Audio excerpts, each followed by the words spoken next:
I walked into my own home, expecting to surprise my wife on her birthday. Instead, I found her in bed with my best friend. The shock hit me like a punch to the gut. I couldn't breathe. I couldn't think. But I knew one thing. I wouldn't let them get away with it. As they slept, I snapped pictures, proof of their betrayal. My heart hardened as I realized the cruel plan forming in my mind. They thought they could destroy me, but they underestimated the depth of my revenge. This isn't over. It's just beginning. It was meant to be a surprise for her. In some ways it was, but it became a surprise for me instead. Honestly, I can say it wasn't how either of us wanted to celebrate her 30th birthday. You hear stories about things like this happening. You read them and think, that's awful. But you never expect it to happen to you. You don't think your whole world will change in an instant, leaving you with a deep emptiness where your heart used to be. The stories usually focus on older men, like retired soldiers, police officers, lawyers, or people who work long hours. It's never about someone like me, just a regular IT guy who spends his time working and playing games on weekends. You don't think this could happen to someone like me. Yet it did. As I stood in the doorway of our bedroom, seeing her with someone else, it felt like everything I knew was falling apart. I had left work early that day to surprise her. That morning I had wished her a happy birthday with warm gestures and breakfast in bed. She seemed a bit down, but I thought it was just because she was tired. After all, who wouldn't appreciate breakfast in bed? We exchanged I love yous, and I headed to work, excited because she had no idea I was coming home early for a nice lunch at her favorite restaurant.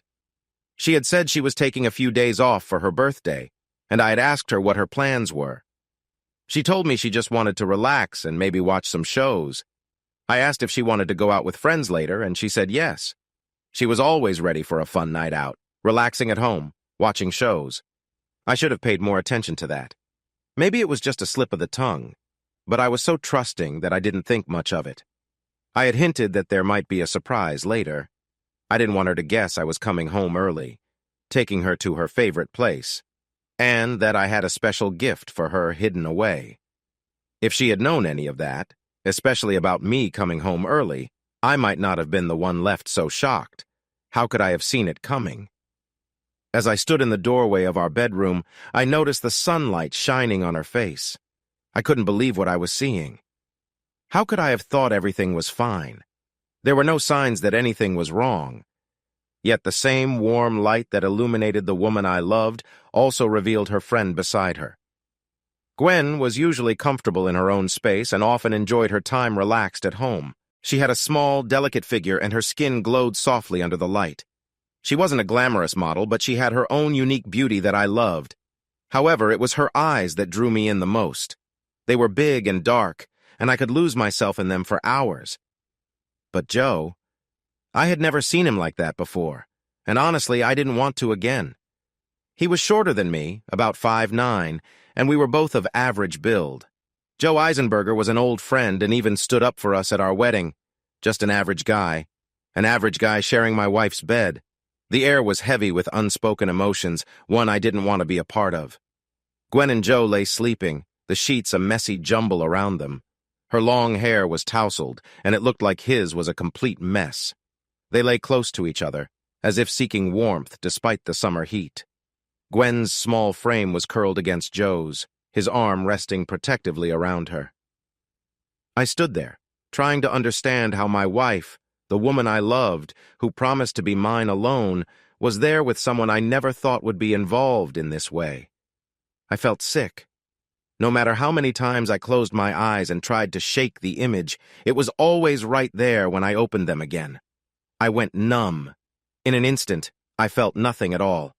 My body felt stiff as I took my phone out and snapped a few pictures of the two of them together. Then I quietly closed the bedroom door and walked away. I needed a drink, maybe a smoke too. I hadn't smoked in years, but at that moment I craved it. Gwen still had a pack of clove cigarettes in her purse from her goth days. I found it, took a beer from the fridge, and sank into the recliner. The beer was cold, and the clove cigarette had a strong yet sweet taste. Between sips and puffs, I glanced at the photos on my phone, confronting the reality of betrayal. Seeing it on the small screen instead of right in front of me didn't make the shock any easier. The numb feeling started to change into a deep ache in my stomach. What was I going to do? That was one question. Why she had done it was another. How long? That thought weighed on me too. And why Joe? Were there others? Oh no, I didn't want to think about that. Each question made my stomach turn. The emptiness in my chest grew worse as I sat there lost in thought. They were both deep in sleep. They hadn't noticed when I got home to a quiet house, and they continued to sleep, unaware of me standing in the doorway. As far as I knew, they were still sleeping while I sat in my chair, feeling waves of sadness wash over me. It felt like a tide pulling me deeper into a dark sea of despair. I must have sat there for almost 20 minutes, nursing a cigarette and a beer until a troubling thought crossed my mind. With a swipe of my thumb, I closed the photo app and opened the text message app. I drew on my cigarette again and paused to solidify my plan before acting on it. My thumb flew over the small screen before I pressed send to Gwen. Jack. Hey, love. Left work early. Home in 20. Go out or stay in? I waited. 10 seconds. 30 seconds. In the bedroom, I heard Gwen's phone go off. She always turned the volume up high so she wouldn't miss any important messages. Before long, I heard the hurried sounds of two people moving around in the bedroom. The bedroom door opened, and I caught a quick glimpse of Joe as he hurried down the hallway to the bathroom. He didn't see me sitting in the living room. That was good. I had more time to think about what was happening. My phone vibrated. Gwen had replied. Gwen. Yay! Stop and get wine? I glanced toward the kitchen where a bottle of Merlot sat on the table. I almost laughed out loud. She was trying to buy time to get her guest out and tidy up. Jack. Merlot, okay, Gwen? Perfect. See you soon, Jack. I love you, Gwen. She didn't reply. Her silence stung, adding to the hurt that was already growing. I could hear more movement coming from the bedroom. I picked up the beer to calm my racing heart, even if it didn't help with the knot in my stomach. I started on my second cigarette when I heard the toilet flush and the bathroom door open again. Joe was coming back. I watched the time. I waited until he was almost past the doorway that led from the living room to the hallway before softly calling out, Hey, Joe, how are you doing? I sounded surprisingly calm, I thought, but the look on his face as he stepped back to see the living room was unforgettable. It was pure shock, and I wished I could hold on to that moment forever. So I raised my phone and took another picture, capturing Joe in all his surprise with a look that was hard to describe. Jack, he began. What? I placed a finger to my lips and shook my head. I didn't want to give anything away just yet. Was I being unkind? Maybe, but I didn't care. With a quick gesture, I opened the text app. I sent 2 short messages to Gwen's phone. Jack. Gwen, honey? Then I sent the second message, which had the picture of her and Joe together. Jack. I'm home. Turning back to Joe, I raised an eyebrow and asked casually, So how long? He didn't answer right away, still trying to process that he'd been caught. What he finally managed to say in the moments before Gwen appeared was, a while. Then Gwen came out of the bedroom, bursting through the door and rushing down the hallway to stand next to Joe. She held her phone tightly in one hand. She had at least managed to put on a green robe that I had given her 2 Christmases ago. It revealed a lot, but also showed her youthful beauty. However, her expression was filled with fear. Her lips quivered, and her eyes were wider than I had ever seen them. I couldn't believe it. I was the one who had been betrayed. Why did it hurt so much to see her like this? A heavy silence settled between the 3 of us for a few seconds before I pointed toward the kitchen. The wine's on the table, I said quietly. Sorry, I didn't have time to chill it. Jack, I cut her off. You were with Joe, in our home, behind my back, and it's been going on for a while. Is that what you were going to say? I pushed the last part of my cigarette into the ashtray with more force than necessary. Give me one reason, Gwen, why I shouldn't share those photos with everyone we know, your family included. Because I love you. Wow, my wife knew me too well. She knew exactly what to say, and that only added to the anger and embarrassment I felt inside. But I wasn't going to give in that easily. You care about me deeply, yet here you are. Well, I'm glad to know that you care about me, Gwen. I can only imagine what you might do if you didn't. Gwen didn't say anything. She just pulled her robe tighter around herself and looked down at her feet. I glanced at her boyfriend. I wasn't in the mood to deal with him, especially when he was being careless. "Joe, grab your things and leave." He tried to act brave. With a worried look at Gwen, he mumbled, "Jack, I know this looks bad and you two need to talk, but maybe I shouldn't go right now." That's when I lost it. I don't remember getting up. One moment I was sitting, and the next I was right in front of Joe telling him to leave. I don't recall what I said. My words came out in a rush. I was shaking all over, feeling like my skin was on fire and my hands were balled into fists at my sides. The urge to lash out was almost overwhelming. I'm not someone who fights. I've only been in 3 confrontations in my life, 2 in middle school and 1 in high school. I usually keep my cool and only raise my voice when necessary. I hadn't tried to hurt anyone, but that day was different. I was furious.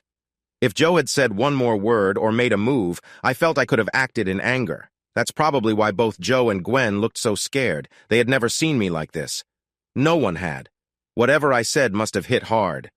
Joe stepped back quickly and ran off to the bedroom. Gwen looked pale.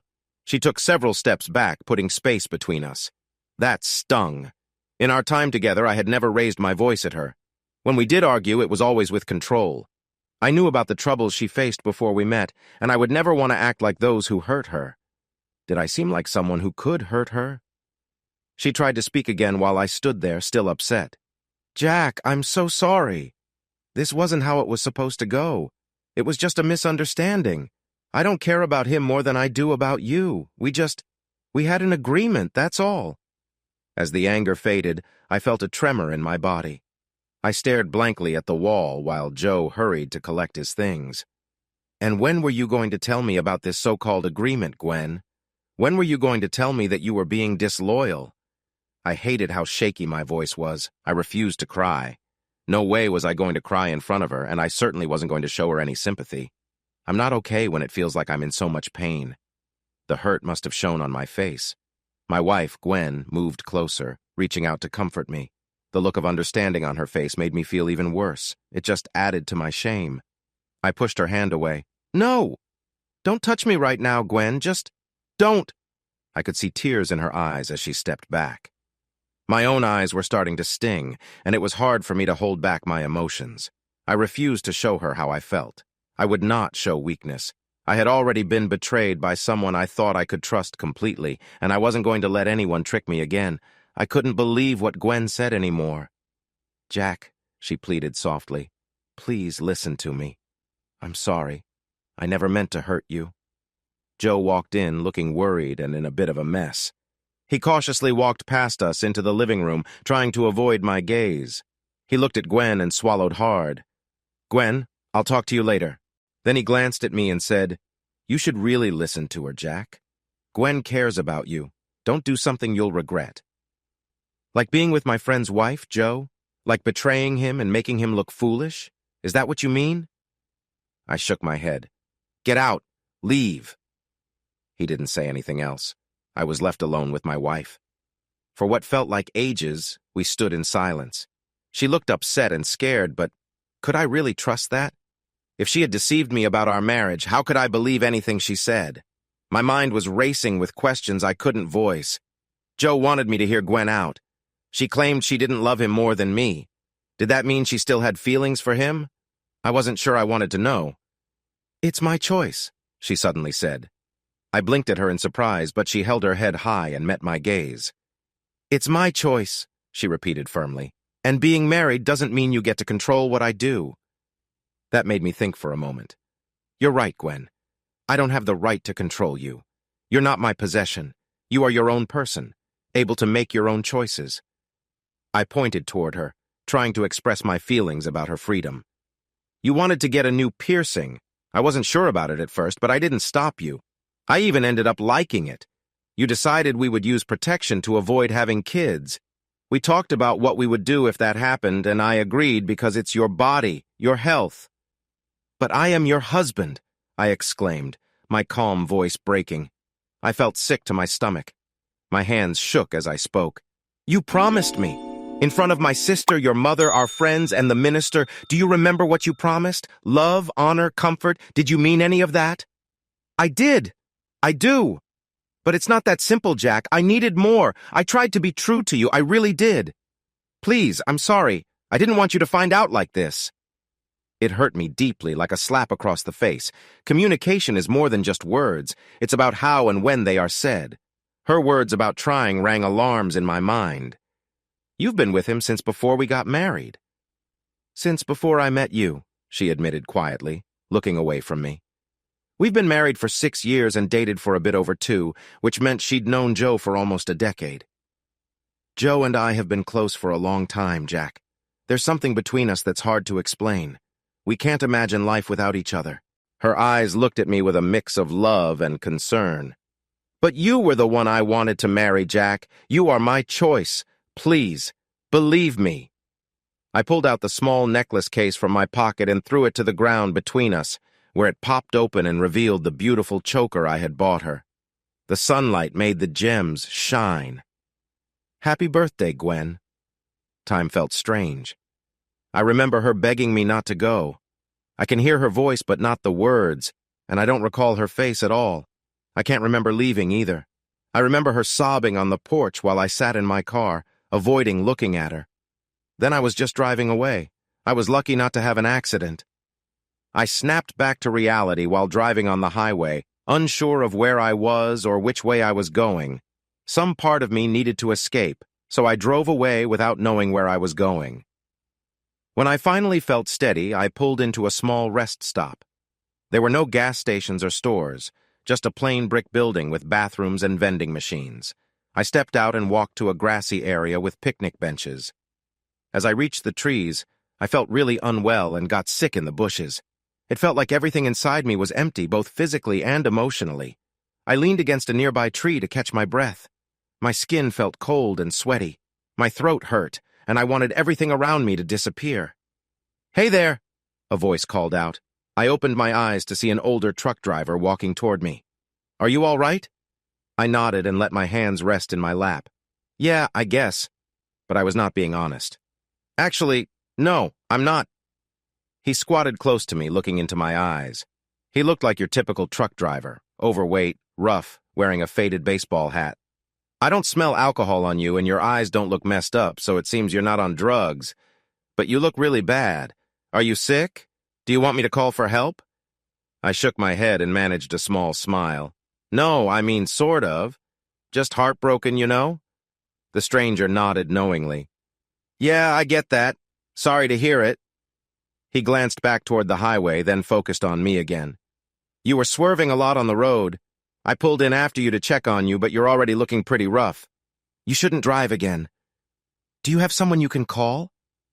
There had been 2 people I trusted more than anyone. Now there was only one. "Yeah, my sister. I can call her." With shaky fingers, I took out my phone. The truck driver stepped back a bit to give me some privacy, but stayed close enough to watch over me, which I appreciated. The phone rang twice before my sister Annabelle answered. Hearing her familiar voice was a relief. "Hey, you! What's up? I thought you were going to hang out with Gwen today." I smiled. "Hey, things didn't really go as planned." That was putting it lightly. "Can you come pick me up? Also, can I stay at your house tonight? Just for one night, I promise." Annabelle went quiet. Anyone who knows her realizes that when she goes quiet, it usually means trouble. "What happened?" I took a deep breath and let my smile fade. "I saw Gwen and Joe together not long ago." There was a long, chilly pause before she exclaimed, "That's terrible." Then Annabelle shifted into action mode. "Where are you?" I felt a bit silly asking the truck driver for our location, but he was kind about it. I told my sister where we were, hearing her make notes on the other end. "All right, I'll drop the kids off at my brother-in-law's house. Tammy and I watch each other's kids often. Just give me about 20 or 30 minutes and I'll be there." Annabelle's voice softened as she added, "I'm so sorry, big brother." "It's okay," I said, trying to sound lighthearted. "Not your fault. See you soon. Love you." "Love you too, Jack." She must have been worried. We rarely used each other's names unless things were serious. The call ended, and I looked up at the truck driver. He shifted closer to me and squatted down again. "Sorry. I didn't mean to listen, but I heard enough. She cheated on you, huh?" I couldn't speak, so I nodded. He clicked his tongue, looking upset. My wife left me a while back for someone younger. It's tough. He raised an eyebrow. Do you have kids? I shook my head. No, we were planning to, but honestly, that might make things easier. I don't think my daughter forgave either of us. He took out an old leather wallet and pulled out a worn business card. You probably don't know what to do right now. I didn't either back then. But if you need help, call this guy. He really helped me. I took the card and looked at it. Thomas Lynn, who is he? A divorce lawyer, a good one. Nice guy. We still grab a drink sometimes. Maybe things will work out for you, maybe not. But it won't hurt to call him. He'll be straightforward with you. He stretched out his hand and introduced himself. Ted White. I shook his hand, appreciating its firmness. I felt a bit embarrassed that my hand was sweaty. I liked this guy. Jack Brandt. I need to hit the road, Jack. You'll wait for your sister? Yeah. Driving right now doesn't seem safe. Sounds good. Take care of yourself, Jack. Things seem rough now, but they usually find a way to get better. At least that's what I've been told. Ted left, and I closed my eyes again. Leaning back against the tree, I tried to relax. Nothing about life felt clear anymore. The person I trusted most had let me down, while a stranger had shown me kindness. Everything felt upside down. For a brief moment, I lost track of everything. The sounds of the busy road faded away, and I started to remember, are you alone? I looked up from my drink, surprised to see a small girl in a dark outfit smiling at me. It was unexpected that she would talk to me, especially since I looked nothing like the people around us.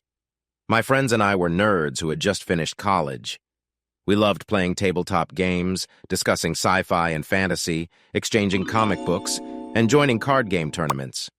A few of us liked reenacting historical events too. We spent most of our time in coffee shops and libraries, enjoying all kinds of music, as long as it was varied and interesting. So how did we end up in a club where goths and the early emo crowd hung out? Someone thought it would be fun to try something new. There were laughs about pretending to be vampires at our gaming sessions, so we thought, why not go meet some? We just wanted to experience something different without making fun of anyone. Everyone else dressed up in dark leather and netting. It was amusing to see some of the guys trying out makeup, hoping to look cool instead of silly. Thankfully, we found helpful tutorials online. A trip to the mall got us some spiked accessories that added to our looks. We probably looked all right, but who knows what the actual goths thought of us. I didn't dress up like my friends. I skipped the makeup, too. My budget was tight, so I made do with what I could find at a thrift store. Slightly worn black jeans, a stained white t-shirt with a skull graphic, a dark red and gray checkered shirt, and my old sneakers. Back then, my light brown hair was long, reaching my waist, tied back with a few hairbands. Did I look goth? Probably not. I was more like a skinny guy who just stumbled in from the woods than an elegant figure of the night. I sat at the bar, sipping on my first drink while my friends wandered off to explore the darker areas of the club.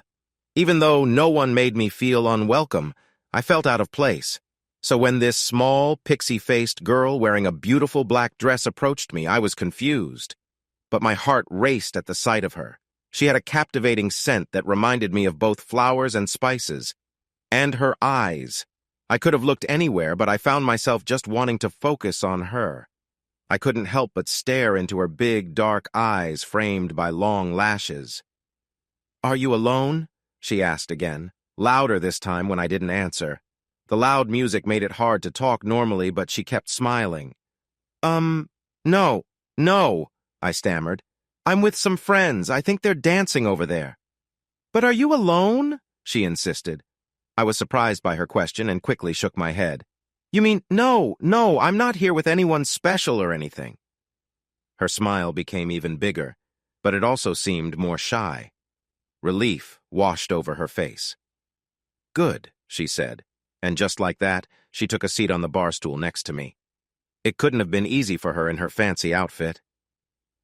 We sat side by side for a few minutes, just looking at each other without talking. People laughed and danced around us, and the music thrummed loudly. The bartender threw us some curious glances. I finally decided to let go of my nerves and start a conversation. I was beginning to really like her, and I knew if I didn't say something soon, I might never see her again. The thought made me feel heavy. "I'm sorry, but I have to ask," I said politely. Do you have something special beneath that outfit? She laughed and replied, If you behave, perhaps you'll find out later. I felt myself blush. I wasn't used to that kind of attention. Seeing my unease, she reached out a black-gloved hand. I'm Gwen. My sister Annabelle's voice brought me back to reality, breaking the sweet memory into pieces. I opened my eyes to see her looking down at me with a worried smile. You know you could get hurt out here, right? She said playfully. I grinned. What, like that would make my day any worse? Despite herself, she laughed. Then she hugged me tightly. I'm so sorry, Jack. I know how much you cared about her. Annabelle was here, my sister. She had come to save me, just like she always did. I wrapped my arms around her, and the tears began to flow again. This time, there was no holding them back. Take me home, Annabelle. The drive back to my sister's house was quiet, but I felt good about going home. Was it strange to call it home? Annabelle lived there with her husband and the twins. It was her place, not mine. But it had been my home once. The old farmhouse had belonged to our family for generations. When Mom passed away 4 years ago, it was left to me and Annabelle. Since Gwen and I had our own place, it made sense for my sister to have it. It was a large house with many rooms added over the years. There were enough bedrooms for everyone. When my sister and Duncan got married, I gave them my part of the house as a gift. So it belonged to them now. I had grown up there, though. Our mother and grandparents raised us in that house after our father left. Even after I moved out, it still felt like home in many ways. The familiar smells welcomed me back as I walked in. There was a fresh scent of babies, too, with little Jacqueline and Diana being just a year old. That was fine. They were my nieces, and I loved them. They were part of my family and my home. I called Duncan and let him know what's going on, my sister said as we entered the kitchen. The front door was for guests. The back door was for family. He said he'll pick up the girls on his way home. Does anyone else know? I was not ready for everyone to find out about my troubles. Luckily, my sister shook her head. No, Duncan won't say anything unless you agree first. Tammy asked when I dropped off the twins, but I only said there was an emergency on our side of the family. I sat down at the table while she got some tea. With just you and me left in the family, it won't take long for them to guess who you mean. Do your brother-in-law and his wife even know about the rest of the family? I don't think so. We haven't heard from Aunt Helen or Uncle Josh since Mom died. It really hurt them, I think. As for our cousins, Sharon is volunteering up north. Josh Jr. was in Pennsylvania working with clocks, and Doreen? Who knows where she is now? Still, James and Tammy will probably figure it out, but they are careful enough not to get involved unless we ask. Besides, they have their hands full with their kids. Their youngest just started to show his wild side. Isn't that supposed to be the terrible twos? I asked. My sister laughed. Trust me, my youngest nephew is a handful. She brought over 2 cups of steaming tea, placing one in front of me before sitting down across the table. It felt nice to be there, talking with her about family. It was comforting, and I could handle that. We chatted for a good 2 hours, and the conversation helped calm my thoughts and distract me from what had happened. But eventually, we had to face the truth. The big issue couldn't be ignored forever. My sister reached across the table and took my hand in hers. So, what happened? I took a deep breath, feeling a nervous shake in my body. I told her everything that had gone on, including how I had lost my cool. Annabelle raised her eyebrows at that. I began by sharing my thoughts about Gwen's birthday and ended with the moment a truck driver found me. I had more to say than I expected. I wish I could say it felt freeing to tell everything, but really, it felt more like poking at a sore spot and making it worse. Maybe it wouldn't have been so hard if that sore spot wasn't so close to my heart. My sister, bless her, listened patiently. She was really good at that. No warning at all, huh? She asked with understanding. Our cups of tea had gone cold, hardly touched. No, I replied. I didn't see anything wrong, and I can't think of any signs that things were off. It's still hard for me to understand. I sighed. Sure, Joe was around a lot, but lots of our friends are. Gwen knew him first, but I never came home to find him hanging around. She didn't talk about him any more than she did with anyone else. Maybe she danced with him more when we went out, but I was always there. Nothing ever happened in front of me. Annabelle frowned a bit. I hate to ask, but what about your relationship? I could only shrug here. It was great. Or at least I thought so. She never complained and always seemed happy. More than happy. Honestly, she opened my eyes to things I never would have known. I hesitated, realizing there were some details I didn't want to discuss with my sister. Annabelle just smiled knowingly. After a little cough, I moved on. We were really close during the first year of our marriage, but it slowed down after that. From every other day to maybe once a week. I wondered if that was a clue. But I read that this happens in long-term relationships. She never said anything, and once a week still seems pretty good, right? Annabelle chuckled wryly. I have 2 little ones. Ask me how often my husband and I get time together now. I didn't want to explore that topic, so I shifted the conversation. I don't really remember what happened when I lost my temper. I know I said some things, but not clearly. I don't even remember leaving the house or driving. Shock, my sister replied. She had once worked as a nurse and had seen similar things before. Your mind can't handle everything at once, so it shuts down to help you cope. I've seen it with accident victims who seemed fine but went blank after witnessing something terrible. If you keep having these gaps, it might be good to talk to a therapist or something. But for now, though, I wouldn't worry too much about it. The real question, Big Brother, is what do you want to do about this? Annabelle moved her hand away from mine, pausing for a moment. You don't have to decide right now. Take your time to think.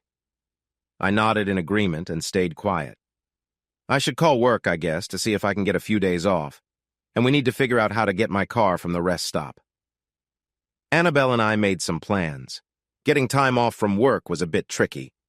I explained what I could to the human resources person. I asked for family leave, but they said no. However, they did let me take 3 days of my personal time off. Since it was Wednesday, that gave me the weekend too, so I had until Tuesday morning to figure out what to do. I was finishing an email to my boss when Duncan came home with the twins. Duncan was quite the character. He and my sister seemed like an odd pair. She was almost as tall as I was, full-figured, naturally blonde with blue eyes, and really pretty. Duncan, on the other hand, was shorter, skinny, and often looked a bit silly. They also had a 10-year age difference. Still, they were clearly very much in love. And I liked Duncan. He worked hard and was a good dad and husband. His laugh was unique, but my sister loved it, and that was enough for me. However, he wasn't smiling when he approached me. Still wearing his work clothes, he sat down in one of the kitchen chairs while Annabelle took the kids to the living room. "Hey, are you okay?" he asked. I let out a deep sigh. "Well, I'm here. That's something, right?" Duncan nodded seriously. "Better than not being here. Let's keep it that way." I didn't have a response to that, so I just nodded. Duncan knew about my past. I still had the scars from high school. My first love had hurt me deeply and almost brought me down completely. My sister knew too, but Annabelle trusted I wouldn't make those mistakes again. Though dark thoughts had crossed my mind during everything that happened, I wanted the heaviness to go away. I just wanted to escape how I felt. But I wasn't at the point where I wanted to harm myself. Not yet. I excused myself and headed upstairs to the guest bedroom. My old room was now the nursery for the girls, but it was okay. I was thankful to have a quiet place where I felt safe. Closing the door behind me, I kicked off my shoes and lay down. The comforting smell of home wrapped around me as I took a moment to relax and close my eyes, wanting to escape for a bit. I woke up feeling confused and short of breath. The room felt strange, and my first instinct was to reach out for Gwen. Panic hit me when I realized the space next to me was empty. I shot up, searching for her. The thought filled me with fear. Was she okay? Was she lost or in trouble? In the dark room, I couldn't make sense of her absence. It took a moment for the reality to sink in. Someone had taken her away from me. I curled up, hugging my knees. I felt like crying again, but I was all out of tears. I felt drained and empty. It was night, and the house was quiet. I couldn't hear my sister or her husband, and the twins were silent in their room down the hall. I checked my phone and saw it was close to midnight. There were no messages or missed calls. Gwen hadn't reached out to me. I hadn't tried to call her either, which felt unfair, yet it still hurt. Trying to shake off the dream, I sent her a text. "Jack, you awake?" I held the phone in my hand, waiting for her reply. It felt like forever, but it was only a minute or so. Outside, I could hear the familiar sound of a barn owl. When she finally replied, it was just one word. "Gwen." Yes, I swallowed hard, feeling a heavy weight in my throat as I typed back. Jack, are you alone? It felt like ages before her response came through, about 5 minutes of waiting that felt torturous. Gwen. No. My heart sank. It felt like a blow to my chest. Knowing she was with someone was not as comforting as I hoped. I almost asked who she was with, but a dark thought crossed my mind, making me hesitate. Why even ask? I took a few deep breaths, trying to think carefully about what I wanted to say before I messaged her again. Jack, can we talk? I really need to talk to you. Minutes passed without a reply. Jack. Please? Finally, she responded with a short message. Gwen. Tomorrow. A wave of frustration surged within me. I would have to wait. Maybe it was fair since I had left, but it made me feel like I was losing her even more. It made me question if I had any real connection with my wife to begin with. Had part of our marriage been a lie? Did she ever care for me? If she couldn't move on from him, why had she married me? The truth was clear. Joe was struggling in life. He changed jobs frequently, didn't have a car, and shared an apartment with several others with no clear future ahead. Me? I had a job, a little money saved up, and most people thought I was a dependable guy. It bothered me to think that maybe she had married me just for security. Maybe I had never truly been her husband. Perhaps I was just someone to count on, and I was too naive to see it. The only way to find out was to talk to her. Morning around 10? I'll get bagels, I texted. Whatever, Gwen replied. Gwen knew me well enough to know how to get under my skin. I wiped my nose on my shirt sleeve and pushed forward. Okay, 10 with bagels. I love you, Gwen, I sent back, but there was no answer. I waited for an hour, sitting on the bed and staring at my phone, hoping for a reply, but nothing came. Eventually, I lay back on the bed, feeling defeated. I told myself I had already lost her. Doubts swirled in my head, making me feel like my whole life was a lie. I stayed there, feeling trapped by anxiety that I thought I had overcome. I began to wonder if just letting go might be the easier choice. I hadn't thought like that in a long time. I had battled with sadness before, but I thought I had finally won. My friend Duncan's words echoed in my mind. I had promised myself that I wouldn't do anything foolish, but now I questioned if seeking peace was really foolish. Who really needed me in this world? As dawn approached, one of the twins began to cry, and the house started to wake up. I could hear my brother-in-law moving around in the nursery, talking to whichever daughter was upset. My sister's voice flowed through the hall. My family was waking, and soon I could smell coffee drifting into my room. Life continued around me, whether I was part of it or not. With a heavy heart, I finally got out of bed. I hadn't slept well, felt completely drained, was still in my work clothes from yesterday, and I dreaded what the day might bring. I felt hopeless. But there was the promise of bagels. Maybe the bakery would have those delicious French toast ones. Perhaps they had poppy seed bagels, too. Weren't there stories about people testing positive for drugs because of poppy seeds? Regardless, there would be bagels. Sometimes, it's the little things that help us carry on. When I stepped out of my room, I nearly bumped into my sister. Hey, silly, I was just about to wake you up. She stepped back and took a look at me. Wow, Jack, you look worse than when I picked you up. Feeling too weak to reply, I just managed a weary smile. You need a shower, she said firmly. She placed her hands on my shoulders, turned me around and pointed me toward the bathroom. You know where everything is. Get cleaned up. There's a robe on the back of the door. Toss your clothes into the hallway and I'll wash them. I did what she asked. It felt nice to have someone tell me what to do. The warm water poured over me as I sat in the tub, letting the spray wash away my worries. It was calming, even if it didn't help my sadness. The sound of water was soothing and kept my mind busy. I stayed in the shower for a long time before I finally decided I needed to get moving. I knew there was another bathroom in the house, but I didn't want to use up all the hot water. I emerged from the bathroom wearing a white robe that I suspected my sister had borrowed from a hotel. In the kitchen, Annabelle was trying to feed both of my nieces in their high chairs.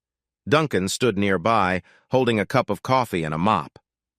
Look, girls, she said sweetly to my messy nieces, if you don't eat, you'll end up looking like Uncle Jack. And you don't want that, right? I smiled shyly. I had caught a glimpse of myself in the mirror on my way out. The shower had helped a little, but not much. My sister pointed toward the fridge. You missed dinner last night. There's a plate in there for you, chicken with rice and beans. Sit and eat. Thanks, Annabelle, I said as I put the food in the microwave, remembering to take off the tin foil. The clock said it was 7:20. Can we get my car this morning? I have a few things to take care of. Already done, Jack, Duncan said with a smile. He took a sip of his coffee. We took care of it last night while you were sleeping. One of the twins made a mess with her food, splattering it everywhere, and the other one laughed and joined in. Their parents just smiled as they cleaned up. Are you going to talk to Gwen? It seemed my sister had decided to call Gwen the bitch. Annabelle had a knack for holding on to grudges, so that nickname would probably stick for a while. Yeah, I'm going back over at 10. I thought we could sit down and figure out where things went wrong, maybe see if there's a way to resolve it. Do you want to resolve it? My brother-in-law's question made me uncomfortable. I'm not sure. I shrugged helplessly. On one hand, we've been married for 6 years. We've known each other for almost 9. It's tough to just let it all go, you know? And you still care about her. My sister was sharp. Yeah, I still care about her. The microwave beeped, and I took the plate out carefully and sat down with them. The food smelled amazing. My stomach grumbled a little at the thought of eating, and knowing it was one of Duncan's meals made it even better. Not that my sister Annabelle could cook. It tasted as good as it smelled. On the other hand, I managed to say, after my first bite, I hesitated to speak, knowing how hard it was to express what was on my mind. On the other hand, from what she said, she's been with him for a while. Probably close to 10 years, I think. That means she's been less than truthful with me this whole time. Annabelle's eyes widened in shock and concern. 10 years, Jack? She's been unfaithful for 10 years, and you never noticed? That was not the right thing to say. What little appetite I had disappeared, and I gently put my fork down. To be fair, her husband chimed in, we didn't notice either, Annabelle. It's a long time to keep something like this hidden without anyone finding out. Plus, if she's been involved with this guy before she met your brother, there wouldn't have been any changes for Jack to see. My sister calmed down a bit. I'm sorry, Jack. I can't believe that she's been able to get away with this for so long. If I find out that someone knew about them all this time, I'm going to be really angry. The twins were getting fidgety with all the noise, reaching out to their mother. She began cleaning their little faces and hands as she spoke. With a playful smile, she nudged her nose against one daughter, then the other. Would you like to help Mommy get back at her? Yes, you would. I know you would. The parents started tidying up while I picked at my food. I ate a bit more, mostly because my sister was watching me closely. I have to go to work, Jack, Duncan said. You should stay here again tonight if you want, but remember, this is your home too. Don't let her push you out. Annabelle nodded. We need to leave soon too. The twins have a play date at 8:30 and we need to hurry. Want me to help get them ready? I asked genuinely. She shook her head. No, I can handle it. You should step outside for a moment before you see her, though. I nodded. After finishing half my breakfast, I wrapped the rest in foil and put it away. Duncan tossed me my car keys. I hugged my sister and touched each of my nieces on the head. Jack? My sister called softly as I went to change clothes. Yeah? Annabelle paused for a moment. Just be careful, okay? I smiled at her, trying to lighten the mood. I promise. Joe, Duncan, and now Annabelle. All three warned me not to do anything I might regret. The problem was, there were many actions that could be seen as silly. Leaving Gwen alone and upset the day before felt like a big mistake. Was I thinking about giving up? That thought stuck in my mind. The sadness spoke to me, suggesting life might not be worth it if someone I loved could deceive me for so long. It convinced me that no one would truly miss me in the end. Gwen had Joe. Annabelle had her family. As for my friends, the game we played could continue without me, as if I had just moved away. On social media, was I really anything more than a small name on their screens? These thoughts were familiar.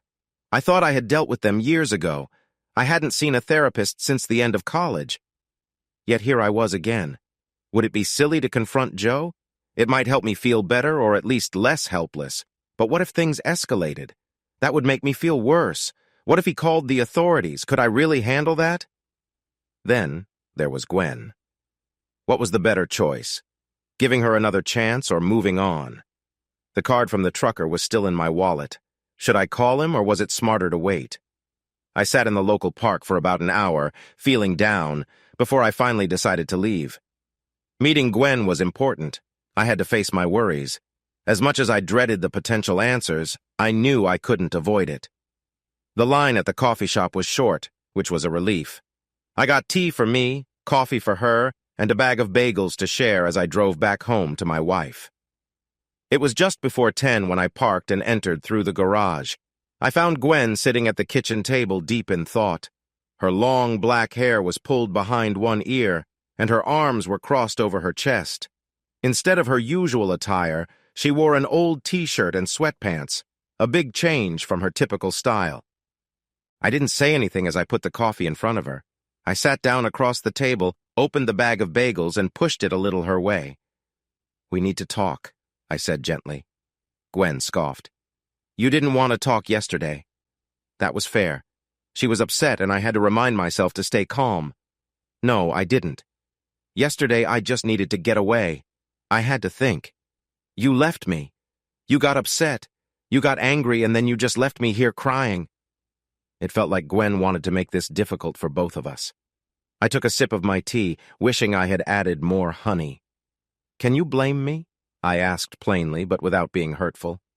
I walked in to find my spouse with one of our friends, and then I learned she's been with him the whole time we were married. How was I supposed to react, Gwen? What were you expecting would happen if you both got caught? I'm sorry if I stepped away when you needed me, but I was hurt. You hurt me. I'm still hurting. I looked at her firmly. What would you have done? She slumped back in her chair, looking down at the table. It doesn't matter now, I guess. Gwen peeked up at me from under her dark lashes. So what do we do now? It all depends, I guess. I pushed my tea aside and leaned forward, resting my arms on the table. You said you still love me. Is that true, Gwen? The smile on her face carried sadness as she said, I never stopped loving you, Jack. That was a beginning. It felt like a sharp pain in my chest, but at least it was a start. Then came the tough part. It was more of a statement than a question, but it got to the core of things. But you also care about Joe. My wife couldn't look me in the eye. She struggled to find her words, her voice soft. I do. Just not in the same way. It's hard to explain, Jack. So what? The connection is different? No, it's not different, I pressed. It's just unique, that's all. I don't see why it's special. Gwen rolled her eyes, still avoiding my gaze. Jack, it's not about that.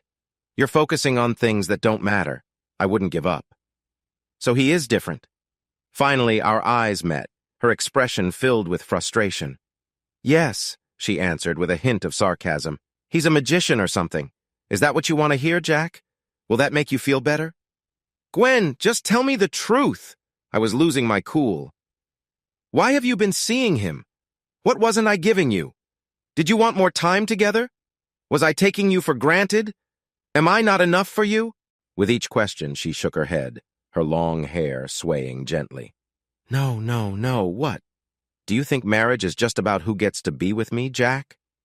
No. Maybe it comes with certain expectations, but I believed marriage was about trust. Now, I'm finding out that what I thought was solid is a complete deception. You're friends. That's not true. Gwen ignored my response and continued. If you met someone on the street or in a sketchy bar, it wouldn't mean anything compared to what I have with Joe. I wouldn't even know her. Was she really not seeing how selfish that was? Besides, you wouldn't even do it. I know you, Jack. You've always been a one-woman man. The room fell silent, filled with a tension we were both afraid to break. My heart felt heavier than ever. She was right. Even if Gwen accepted that our relationship could open up, I would never be with anyone else. It made me realize something else as well. You're right, I finally said, breaking the silence. I wouldn't. And the person I thought I married wouldn't either. But maybe she never really existed. I stood up and gently pushed my chair back. I could feel her eyes on me the whole time. I'll sleep in the guest bedroom until we figure out what to do with the house. A confused look crossed her face. What do you mean, what to do with the house? And you can't be serious about sleeping in the guest room, Jack. We're married.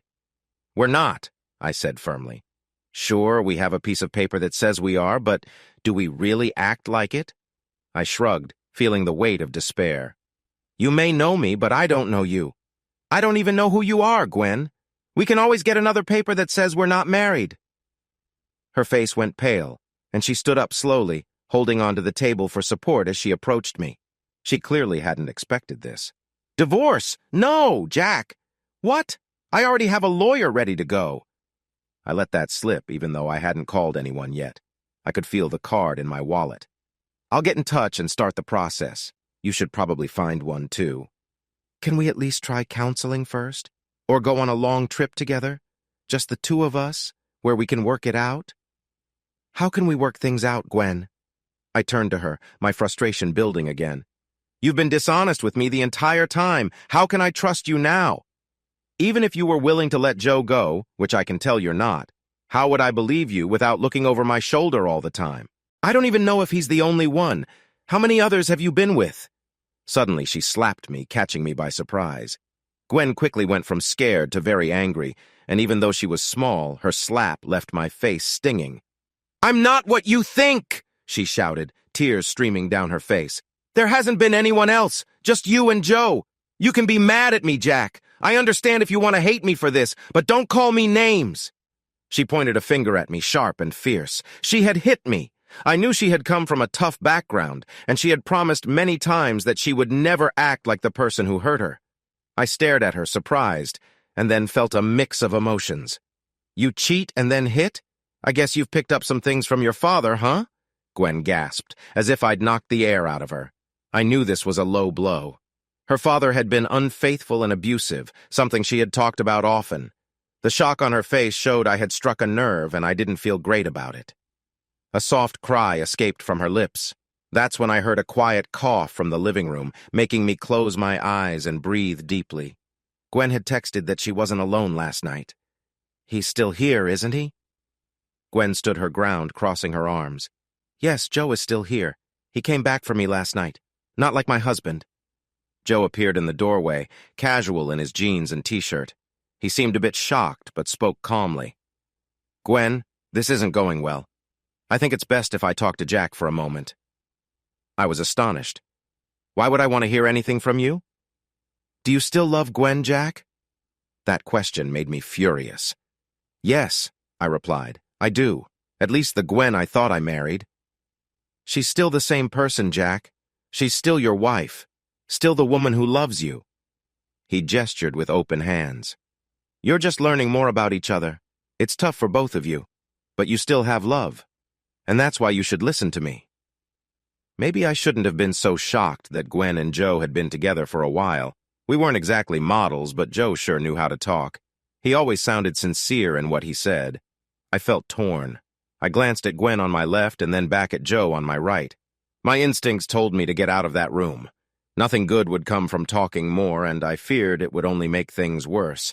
But a part of me still didn't want to give up. After having Gwen in my life for 8 years, was I really ready to throw all that away?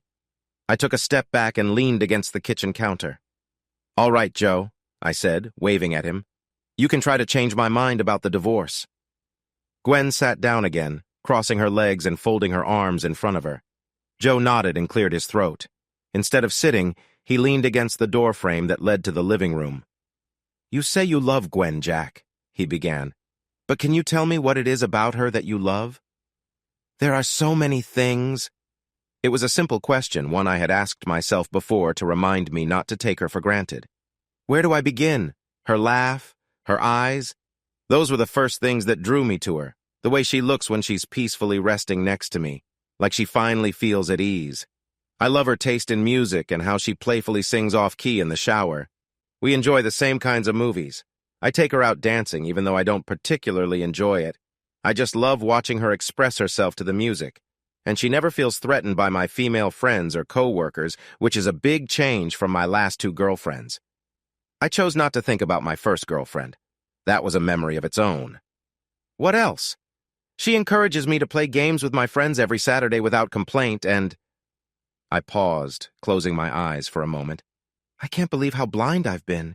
You didn't want to join my game because that's when you saw Gwen, didn't you, Joe? He nodded without excuse. 4 or 5 hours of quality time almost every Saturday. It wasn't just about being together, Jack. We went on genuine outings while you were busy. But back to the main point, Jack. What do you love about Gwen? I felt overwhelmed by this new information. Did anyone else in our gaming group know what was happening? Our group had been together for a long time, and anyone among the 20 or so members might have known about Joe and Gwen without saying a word. I also struggled to find more words to answer Joe's question. What else did I love about Gwen? Finally, I spoke softly, unable to look at either of them as I continued. I loved that she was always there for me. Gwen made a small sound that caught my attention. I loved being there for her, too. I loved that we trusted each other completely. We could share anything. We never fought. We would get upset with each other sometimes, that's true, and I know we could test each other's patience. But we never really fought. We could talk things out. We could be honest with each other. I took a deep breath. I had trouble trusting people for a long time before I met Gwen. But with her, that went away. I felt like I could trust her. I must have looked so sad. I trusted you, Gwen. My wife came back into the conversation. Most of her anger seemed to have faded, and like me, she looked defeated. We wanted to tell you, Jack, she admitted softly. We didn't talk about you, but we did think about telling you. We didn't know how to do it without causing you pain. We were scared it would make you feel this way. Over time, we stopped worrying about it and just hoped for the best. There were a few close calls over the years. Joe smiled sheepishly at me. A couple of times you stayed home sick or your plans got canceled. Once, I was stuck in your closet for a few hours while you and Gwen were spending time together. I really didn't need to hear that. The thought of Gwen and me having moments together after Joe had already been with her crossed my mind. He must have noticed the look on my face because he quickly stopped smiling and looked away.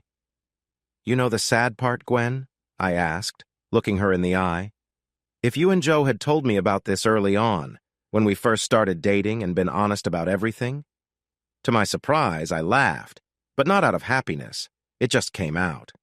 I might have actually been okay with it. I've always thought of myself as open-minded. You've talked me into trying new things over the years. You could probably have convinced me to be part of what was happening. Imagine a three-way. You, Joe, and me. Why not? A little fun for everyone. But you lied to me. Hearing that felt like pulling an arrow out of my chest, and the pain was worse than before. You lied to me for 8 long years. And here's the hard part, Gwen. If you had told me the truth last week, I might have been open to getting help. If you had confided in me instead of me finding out by chance, I would have tried. There would have been a lot of talking, of course. We would have had to discuss how Joe fits into all this. But no, I only found out by luck. If that hadn't happened, you'd still be hiding the truth from me, Gwen. And I can't continue our marriage like this. Joe straightened up, looking serious. But don't you want to know why, Jack? It doesn't matter. Yes, it does, he replied firmly. It matters to me. It matters to Gwen. Why do you think I'm trying to help you two stay together? I care about her so much that I'm willing to support both of you because she finds joy in both of us. Her happiness comes from all of us. If you leave her, it will hurt her more than you know. I wasn't sure about that, but my feelings were all over the place. I felt angry one moment and sad the next, and my stomach was turning. This was important to them. What about me? Okay, then. You want me to ask again, Joe? Fine. I had gotten up from the counter and walked several steps closer. Joe was just out of reach. I was even closer to Gwen, so I aimed my question at her. If you care about Joe so much and have known him for so long, why did you marry me instead? That question caught them off guard, and it showed in their nervous glances. But Gwen stepped up to answer. Because you give me things he can't, Jack. I need stability and someone I can count on. I want to come home to someone who will be there for me, someone I can care for and who cares for me. I want someone I can start a family with. That's you, Jack. It's always been you. Her words hit me hard. When she said we're ready, I knew she wasn't talking about the two of us. You. What? I couldn't think straight for a moment. I knew the word flabbergasted, but this was the first time I truly felt it. You were going to let me... You were going to have Joe's kids and tell me they were mine? She looked taken aback, suddenly unsure. They might have been his. They could have been yours, too. I wouldn't mind who the real father was, Jack. I'd love them no matter what. But you'd be a better father than he would. Joe added his thoughts. And you would be. Look at me. I'm a freelance writer, and my job takes me all over the place. I can't afford a stable life, and I live paycheck to paycheck. But I've always wanted kids, even if I know I wouldn't be a great dad. Do you know how hard it is for me to stand here and admit that you're the better choice? We might never know for sure if they were my kids or yours. Maybe some would be yours and some would be mine. It wouldn't matter. I'd accept them as mine, and you would think they were yours, and no one would need to know differently. I knew they were in good hands with a nice guy who could really be like a father to them. This was too much. I can't believe you two. This is crazy. First, you both had a secret relationship behind my back. Then you make me feel bad for finding out, and now you say I'm boring. That's not what I meant, my wife said quickly. And now you are planning to trick me into raising kids that aren't mine because he won't step up? Were you both going to leave and enjoy life while I was stuck with everything? This can't be real. They were both talking so loudly that it was hard to hear anything else. Jack, no. Gwen and I weren't thinking that. You just don't understand. Oh, Jack, that's not what we want. Please try to see it from our side. I took a deep breath to calm myself. I was so mixed up I didn't even know how I felt anymore. Shock was taking over again. I knew I'd hear things I didn't want to hear, but this was too much. Okay, I said, trying to think through the confusion in my head. I was anything but okay. I felt dizzy and had to lean against the counter for support. A headache made it hard to focus. I looked out the window and saw how lovely the day was. Okay, I repeated. Fighting back my emotions, I turned to look at Gwen. She had sat down again, hugging her knees to her chest, resting her chin on them and staring at me. She looked beautiful. I remembered all the good moments we had together, laughing at bars, going shopping, cozying up on rainy Sundays with books and warm drinks, talking about movies we wanted to see. We had shared exciting nights that left us breathless, and sweet moments that were just as special without going any further. I remembered holding her while she told me about her tough childhood, letting her cry when bad memories surfaced. I remembered her holding my hands as I shared my struggles as a teenager, how heartbreak had affected me, and how she promised she would never hurt me like that. Just yesterday, she told me she loved me and never meant to hurt me. I have 2 questions, I said quickly. I need to ask these before we go any further. Unsteadily, I walked over to Gwen and gently took her hand. I could feel her small fingers shake. We were both feeling so much confusion as our lives seemed to fall apart. Gwen, you said you love me. Have you always loved me? Is that true? Yes, she replied without a doubt. Yes, Jack, I do. She said it just like she did when we got married 6 years ago, full of love and sincerity. I took a deep breath.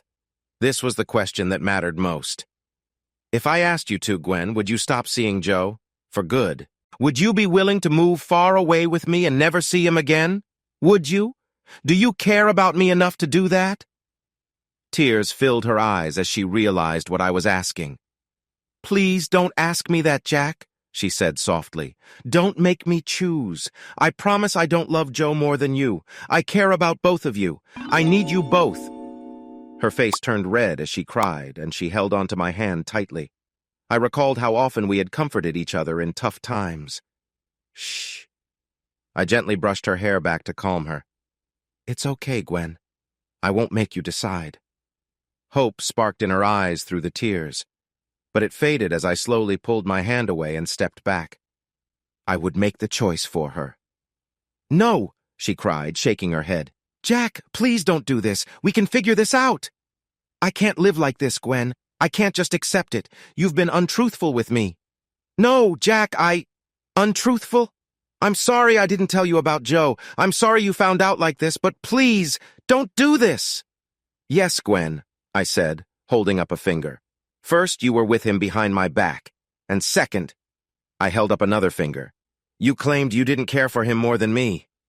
My soon-to-be ex-wife struggled to speak through her tears.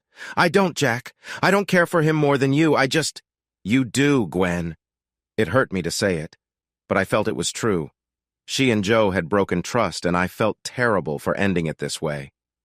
You chose to keep your relationship with him secret from me. I had no idea, and I wouldn't have known if I hadn't come home early yesterday. You kept this from me while he knew about our life together the whole time. He called himself my friend. You were honest with him, but you didn't show me the same honesty or respect. This was the truth, a point she couldn't deny. Joe had been aware of everything. He knew about my connection with Gwen, our marriage, even the moments we shared together. He was the one in the shadows while I was there with her, showing her support every day. I didn't know anything. Joe was upset. His frustration grew when I tried to leave the kitchen. How can you just walk away? Are you really going to leave her like this? After everything she's done for you? You're throwing away the best thing in your life. He pounded his chest. I care about her so much that I'm willing to share. Are you really so selfish that you won't do the same? I felt exhausted. My response was flat, just acceptance. Do you really love her enough to stay after she hasn't been truthful with you this whole time? If the roles were reversed, would you be able to forgive her? Yes, he answered quickly and confidently, which surprised me and made me smile just a little. Well, congrats, Joe. Now you're the better man. I hope that helps you with what you're feeling. There was more yelling and pleading. I tuned it all out. I didn't have anything else to say. Gwen was in deep distress, and I felt a pang of sorrow seeing her like that. But I knew I couldn't stay in this marriage. I finally stepped past Joe and into the living room. He tried to follow, still expressing how unfair I was being to Gwen, saying if I truly loved her, I would understand. That's when I picked up a lamp and threw it in his direction. It missed him but crashed against the doorframe, shattering in pieces. Gwen stepped into the kitchen doorway, shocked. I didn't look at her but stared at Joe until he raised his hands in surrender and stepped back. In the bedroom, I packed my things into a couple of suitcases. My important documents were in our shared deposit box and would have to be collected later. Everything else? The little decorations and memories? I didn't want them. They would only remind me of Gwen. Duncan had told me not to let her force me out of the house, and I'd planned to take the guest bedroom. But that wasn't going to work. I knew she and Joe would become close again, and I wasn't going to stay and watch. When I came out of the bedroom, they were gone. Her car was missing too. I wondered about Joe's old car and realized he likely parked it somewhere nearby to keep it out of sight. Not that it mattered anymore. Where could they have gone? Who knew? I didn't care. I just wanted to get away. That's when I noticed they had taken the bag of bagels with them. It annoyed me a little. Amid all the chaos, I hadn't had a moment to grab a bite to eat. Before I could leave the house, I had one last thing to do. I set my bags down and pulled out my wallet to find the business card. I carefully typed the number into my phone and waited for someone to pick up. When someone answered, I felt nervous, like I was standing on the edge of a cliff. "Hello," I said back to the friendly voice. "My name is Jack Brandt. Ted White gave me your number. He used to work with you. I need to set up an appointment with Mr. Lynn." After another friendly question from the receptionist, I sighed and answered, "Yes, I am getting a divorce." Divorce is not like what you see in movies or magazines. It's long, tough, and can cost a lot. Sure, if you have money and a good job, it might not hit you as hard. But for most of us, there are court costs, legal fees, and counseling costs, all adding up. And yes, I mentioned counseling costs. My lawyer was decent, but we ended up in front of a judge who really valued marriage. The judge insisted that Gwen and I attend 10 counseling sessions before we could move forward with the divorce. We never made it past 4. I couldn't forgive the hurt from the past, and Gwen wasn't ready to let go of Joe. The therapist decided to stop when Joe showed up at the last session. Gwen thought he should join us. That was the turning point. I sent a letter to the lawyers and the judge saying we were done. The judge reluctantly agreed, but made it clear that we still owed for all 10 sessions. I didn't have the energy to fight it. Gwen didn't seem to care either. Outside of the counseling and court dates, I didn't see her or speak to her. My calls and emails went unanswered. I even had to get a restraining order to keep Gwen and her partner away from my sister's home. It was harsh, but I wanted to move on. In the end, we had to hire an agency to sell the things we didn't want to split. Our house was sold, and the money went to pay off the mortgage and legal fees. There wasn't much left for either of us. As for the rest of our finances, I caught a break. The judge wanted to make me pay support since I started the divorce, but Gwen earned slightly more than I did at her internet job. Because of this, she would have had to pay me support. At least that's what my lawyer said. I didn't push it. The most important thing about divorce that no one warns you about is how it affects people beyond just the couple and any kids involved. It affects many people. My mother-in-law and brother-in-law never really liked me for some reason, so I doubt they were bothered much. There weren't any last-minute calls from Gwen's family expressing sympathy for my situation. Who knows what she told them? Still, they probably had to deal with her. But the rest of the people around us, wow, our friends were divided. Some told me I should have stayed with Gwen, while others said I was better off. Some just slowly stepped away from both of us, not wanting to get mixed up in the drama, and I never heard from them again. Our group of friends changed completely. We didn't have many friends, either online or in person, but our breakup affected our small community in ways we didn't see coming. It was tough. More people I thought were my friends left me before the divorce was even finished. My sadness only grew. Thankfully, I still had my sister and her family to support me. There were days when I felt like a robot just going through the motions, but they were there for me. I did my best to help them too, whenever I could.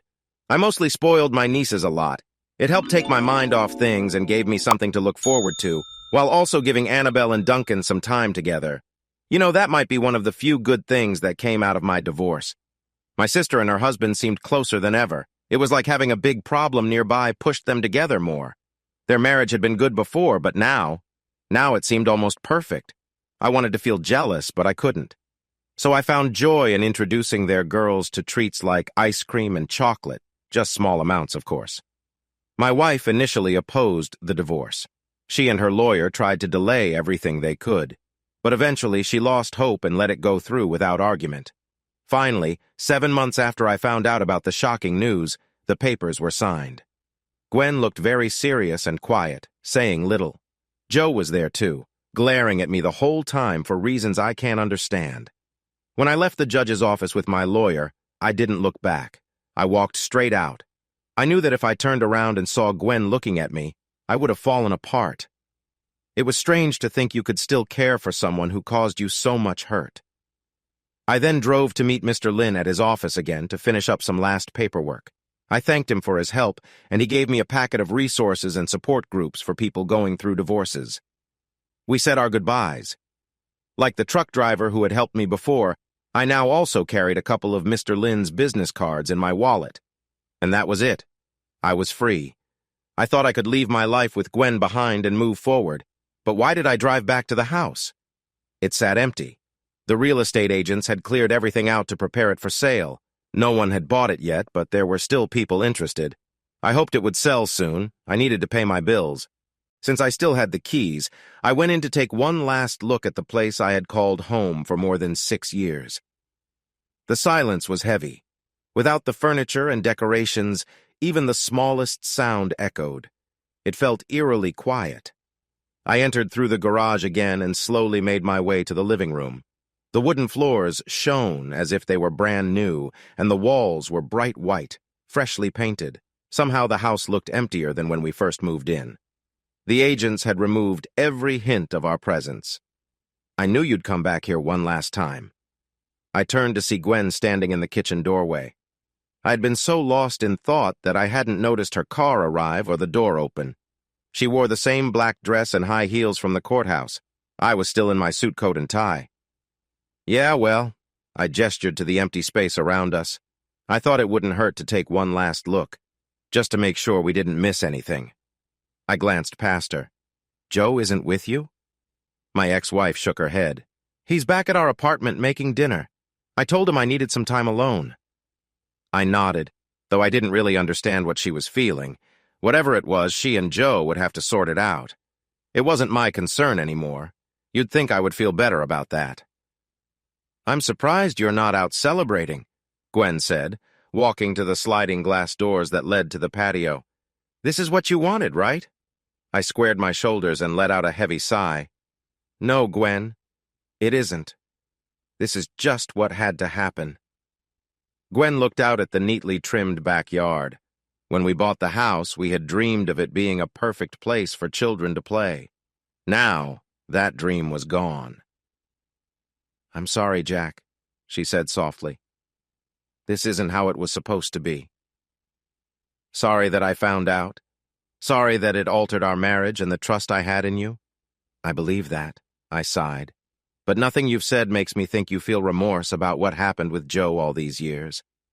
She didn't answer. Her eyes remained glued to the lawn outside where our children would never play. I should go, I said, heading for the door. If she wanted to be alone, I wouldn't stop her. It was time for me to start living again. I wasn't sure what to do, but I had to figure something out. I was almost back in the kitchen when she called my name. I could hear her quiet footsteps coming closer. Jack, did it really have to end this way? Do you feel differently about me now? Her question stopped me in my tracks. I stood in the doorway, not looking at her and trying to think of the right words. Yes. My voice was steady. And no. I turned to face her again and shrugged. Yes, this is how it ends, Gwen. It's not how we wanted things to be. But we can't both get what we wanted. And no, I don't hold any ill will toward you. I feel let down, like I've been deeply hurt. It pains me to look at you and remember what we could have had and how things turned out instead. It hurts to think that I might never see you again. To be honest, I have no idea how to get through tomorrow or the days after that. But I don't hold any ill will toward you. I gave her a weary smile. I still care about you. Maybe I'm just being foolish. The smile faded. But if we had stayed together, if you and Joe had made me go along with everything, then yes, I would have ended up feeling differently about you. I would have grown resentful and all of us would have felt worse. This way, we're free. You're free. You still have Joe, and you'll be okay. Gwen stepped closer, sadness on her face as she placed her hands on my chest. I shouldn't have let her come that close. I closed my eyes, allowing myself to feel the warmth of her touch. But who do you have, Jack? She was crying, leaning her head against me. Without thinking, I wrapped my arms around her. It was painful, but it felt good to hold her again. I hadn't touched her since that day everything changed, and it felt comforting to have her close. Then I started to cry too, realizing she was crying for me. You're going to be alone again like when I found you, she said, pouting lightly as she touched my shoulder. You hate being alone. Maybe I'll find someone else, I offered weakly. I'm still young. But deep down, I didn't want anyone else. I wanted the Gwen I loved. I held her tight, not wanting to let go. One hand cradled the back of her head as I rested the other on her waist. We cried together for what we shared, and for what we could never have again. That's when I did something I shouldn't have. I leaned down to rest my head gently against hers. As I leaned closer, she lifted her head to talk to me, and our lips brushed together. It was a quick and unexpected touch, but the feeling caught us off guard. Gwen and I exchanged surprised looks for a few moments as we absorbed the shared connection. Then, the overwhelming emotions took over. We embraced with urgency, wanting to feel each other's warmth one last time. There were no words, just soft sounds of longing as we held on to each other tightly. When I felt tired, I showed her how much I cared. Gwen moved closer to express her feelings. We held each other tightly, almost desperately, reminding ourselves of the bond we once had. In that empty house, we let our emotions take over, sometimes crying, sometimes laughing, until we felt both fulfilled and empty. It was like all the moments of closeness we might have shared in a lifetime were packed into that one afternoon. It wasn't love in the usual sense, and it wasn't simply physical. It was two people who had once meant everything to each other, saying goodbye for the last time. Afterward, we embraced quietly. We didn't look at each other, and there was a silence between us. This was our final moment together, and neither of us wanted it to end. I felt lost about the future, scared of being alone because I still cared deeply for her. Eventually, we stood up after what felt like a long time and began to put on what was left of our clothes. As we parted ways, we shared one last hug and walked out of each other's lives. I thought now was the time for things to change for me. I wanted to get my act together, go to the gym, get fit, start a business, and make money doing something I loved. I imagined meeting someone who would appreciate me, whether she had been nearby all along or I met her soon after. I could see my life becoming great. As for Gwen, I pictured her facing the consequences of her choices, learning to navigate the challenges life presented after the choices she made. Or maybe we might find a way to reconnect. Perhaps Joe would leave her, and she would come back to me, trying to rekindle the bond we once had, and we would think about building a future together. Or perhaps she married Joe, and that would be an unexpected twist. But that's not how it went, because life isn't a dream. I never saw Gwen again after that last afternoon. I never heard from her or Joe. Occasionally, I thought about reaching out to her, but I never did. I told myself I needed to move on, and looking back would not help. I did hear about them occasionally. It was bound to happen. They got married, and I celebrated alone with a drink. But after a couple of years, they faded from my life completely. I didn't even know if they were still living in the same state or city. As for me, no, I didn't find success. This sad event didn't make me think about my life or help me grow as a person. Instead, I fell. I fell hard. My boss was not kind, and despite the support from our HR department, I lost my job 4 months later due to performance issues. No, there weren't many single women who wanted to date me. Sure, I had some kind friends, but that's all they were, friends offering sympathy. Most of them were happily married, so there was nothing more there. Those who weren't married saw me as someone who had been through too much. The rest doesn't matter much. For the next 14 years, I went from job to job and state to state.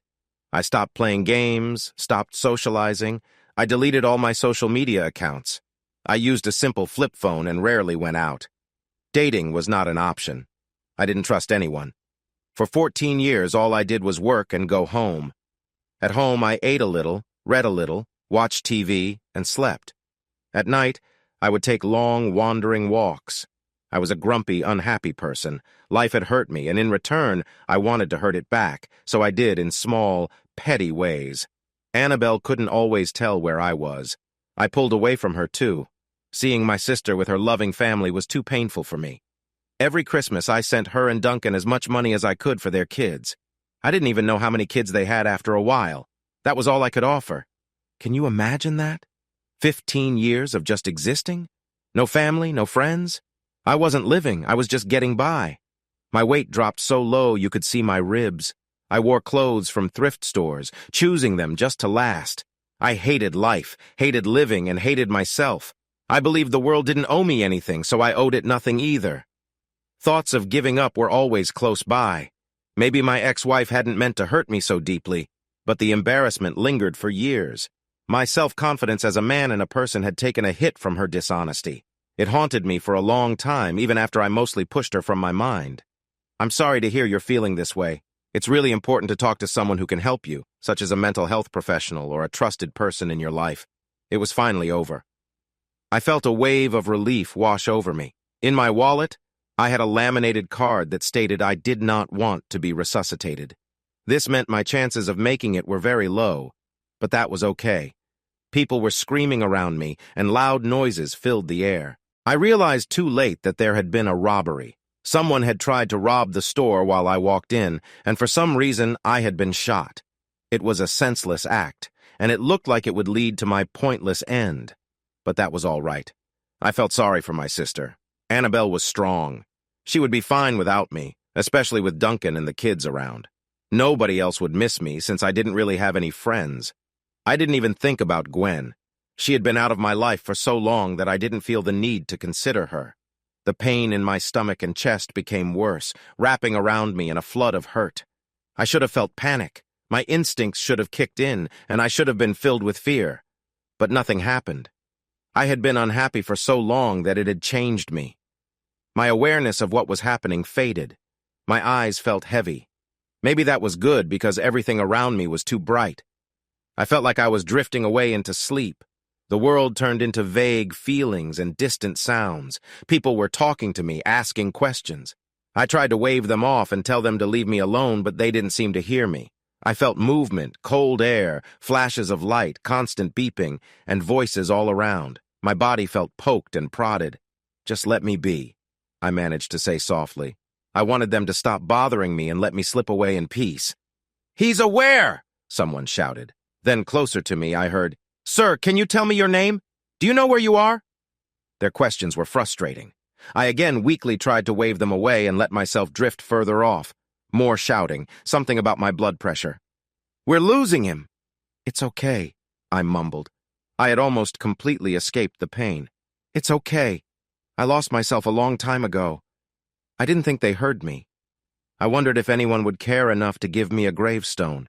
My last wish was that it would be simple and small, placed somewhere people would always notice it, and then it was over. "But she always says things like that," someone was saying with a hint of annoyance. "I mean, that's just Sarah, right?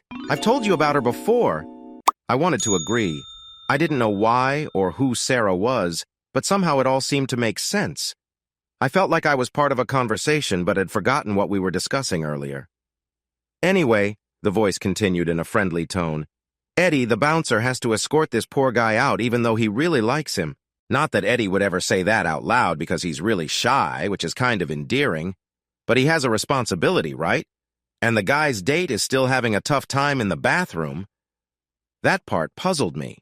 I thought Eddie liked Sarah, so this was all new information. If only I could remember who Eddie and Sarah were. With some effort, I opened my eyes. The ceiling above me looked different from the one I had seen earlier. This one appeared clean. Other sounds started to register in my mind. People walking down a hallway, some beeping, a raspy breathing noise, and a woman speaking over a loudspeaker. It felt like a place I should recognize, but I couldn't recall what it was. The person talking was close to me. I could feel the warmth of a hand holding mine. I wanted to turn my head to say something, but my neck wouldn't let me move. A tightness in my throat kept me from doing anything other than making a soft sound. I gradually forced my eyes to look to the left, trying to see what was around me. It was tiring. I never thought it would take so much energy just to look around.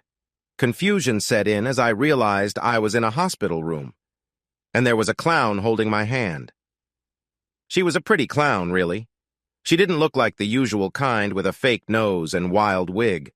Underneath the white makeup, she looked to be in her late 20s or early 30s. Colorful swirls decorated her cheeks. The tip of her small nose was painted bright red to match her lips, and her hair was a flow of shiny purple curls that framed her shoulders. It looked too smooth to be a wig. She wore a white lab coat, but beneath it was a dress that looked like a rainbow of colors. I couldn't see much below her waist, but I guessed she wore big red shoes to complete her look. She kept talking as I took in her appearance. I lost track of what she was saying as I focused on her. I began to feel sleepy again. My eyelids were heavy and my whole body felt numb. But I didn't want to sleep. It felt like I had already been asleep for ages. I just wanted to lie there, watch her, listen to her, and feel her gloved hand in mine a little longer. I didn't understand why there was a clown in the hospital. I couldn't remember why I was there in the first place. But I was glad she was with me, whoever she was. I tried to speak again, but only a small sound came out. I felt something uncomfortable in my mouth and throat. I tried to make a louder sound to get her attention and squeezed her hand to let her know I was there. My fingers hardly moved. It probably felt like a gentle breeze through her gloves. I didn't know if she noticed me or felt the slight change, but then she gasped. Her eyes, shining and bright as emeralds, widened in surprise, and her lips formed a cute little O. She looked at me with a joy I hadn't seen in a long time. "You're awake. Oh my goodness, you're awake. How long have you been—" She stopped to act quickly. "Hold on, let me get the nurse. Can you stay awake? Please try to stay awake." She reached for a small white piece of plastic near the bed and pressed it repeatedly. I could hear a ringing sound in the hallway. Her other hand still held mine tightly. "It's going to be all right," she said with a bright smile. "Just stay awake." I would have nodded if I could. Instead, I blinked slowly and tried to squeeze her hand back. Her smile grew wider. Then, people in white lab coats and nurse uniforms filled the room, guiding the girl away and checking the machines. A man in blue scrubs leaned over me with a serious look. "Sir, can you hear me? Blink twice if you can." It felt hard to move my eyelids, but I managed to blink slowly. He smiled back at me. "Good. Now, you might be feeling confused, and that's okay." His words would have made more sense if I understood why it was okay. "I'm Dr. Gorovsky. You're in the hospital and have been for a while. Your body is weak right now. There's a tube to help you breathe, so don't try to talk. It won't work. It might feel frustrating, but please try to relax." He shook his head, looking impressed. "You have no idea how lucky you are." I felt the tubes connected to me but hadn't realized it until then. I felt something in my nose, mouth, and throat. My right arm felt heavy with more tubes connected to it. I couldn't move or speak, and my body felt strange. How could this be considered lucky? Stay strong. I know you probably have many questions, and we'll help you find the answers. Just be patient. It will take some time. My mind was foggy, and I wanted to ask him if he really thought I could go anywhere. I blinked twice to show I understood, and he nodded sharply back at me. The world around me felt uncertain. I was aware of what was going on around me, but I didn't really feel like I was there. The medical team was asking me questions and checking on me, but I couldn't understand much of it. Sometimes I'd look at the door to see if the girl would come back.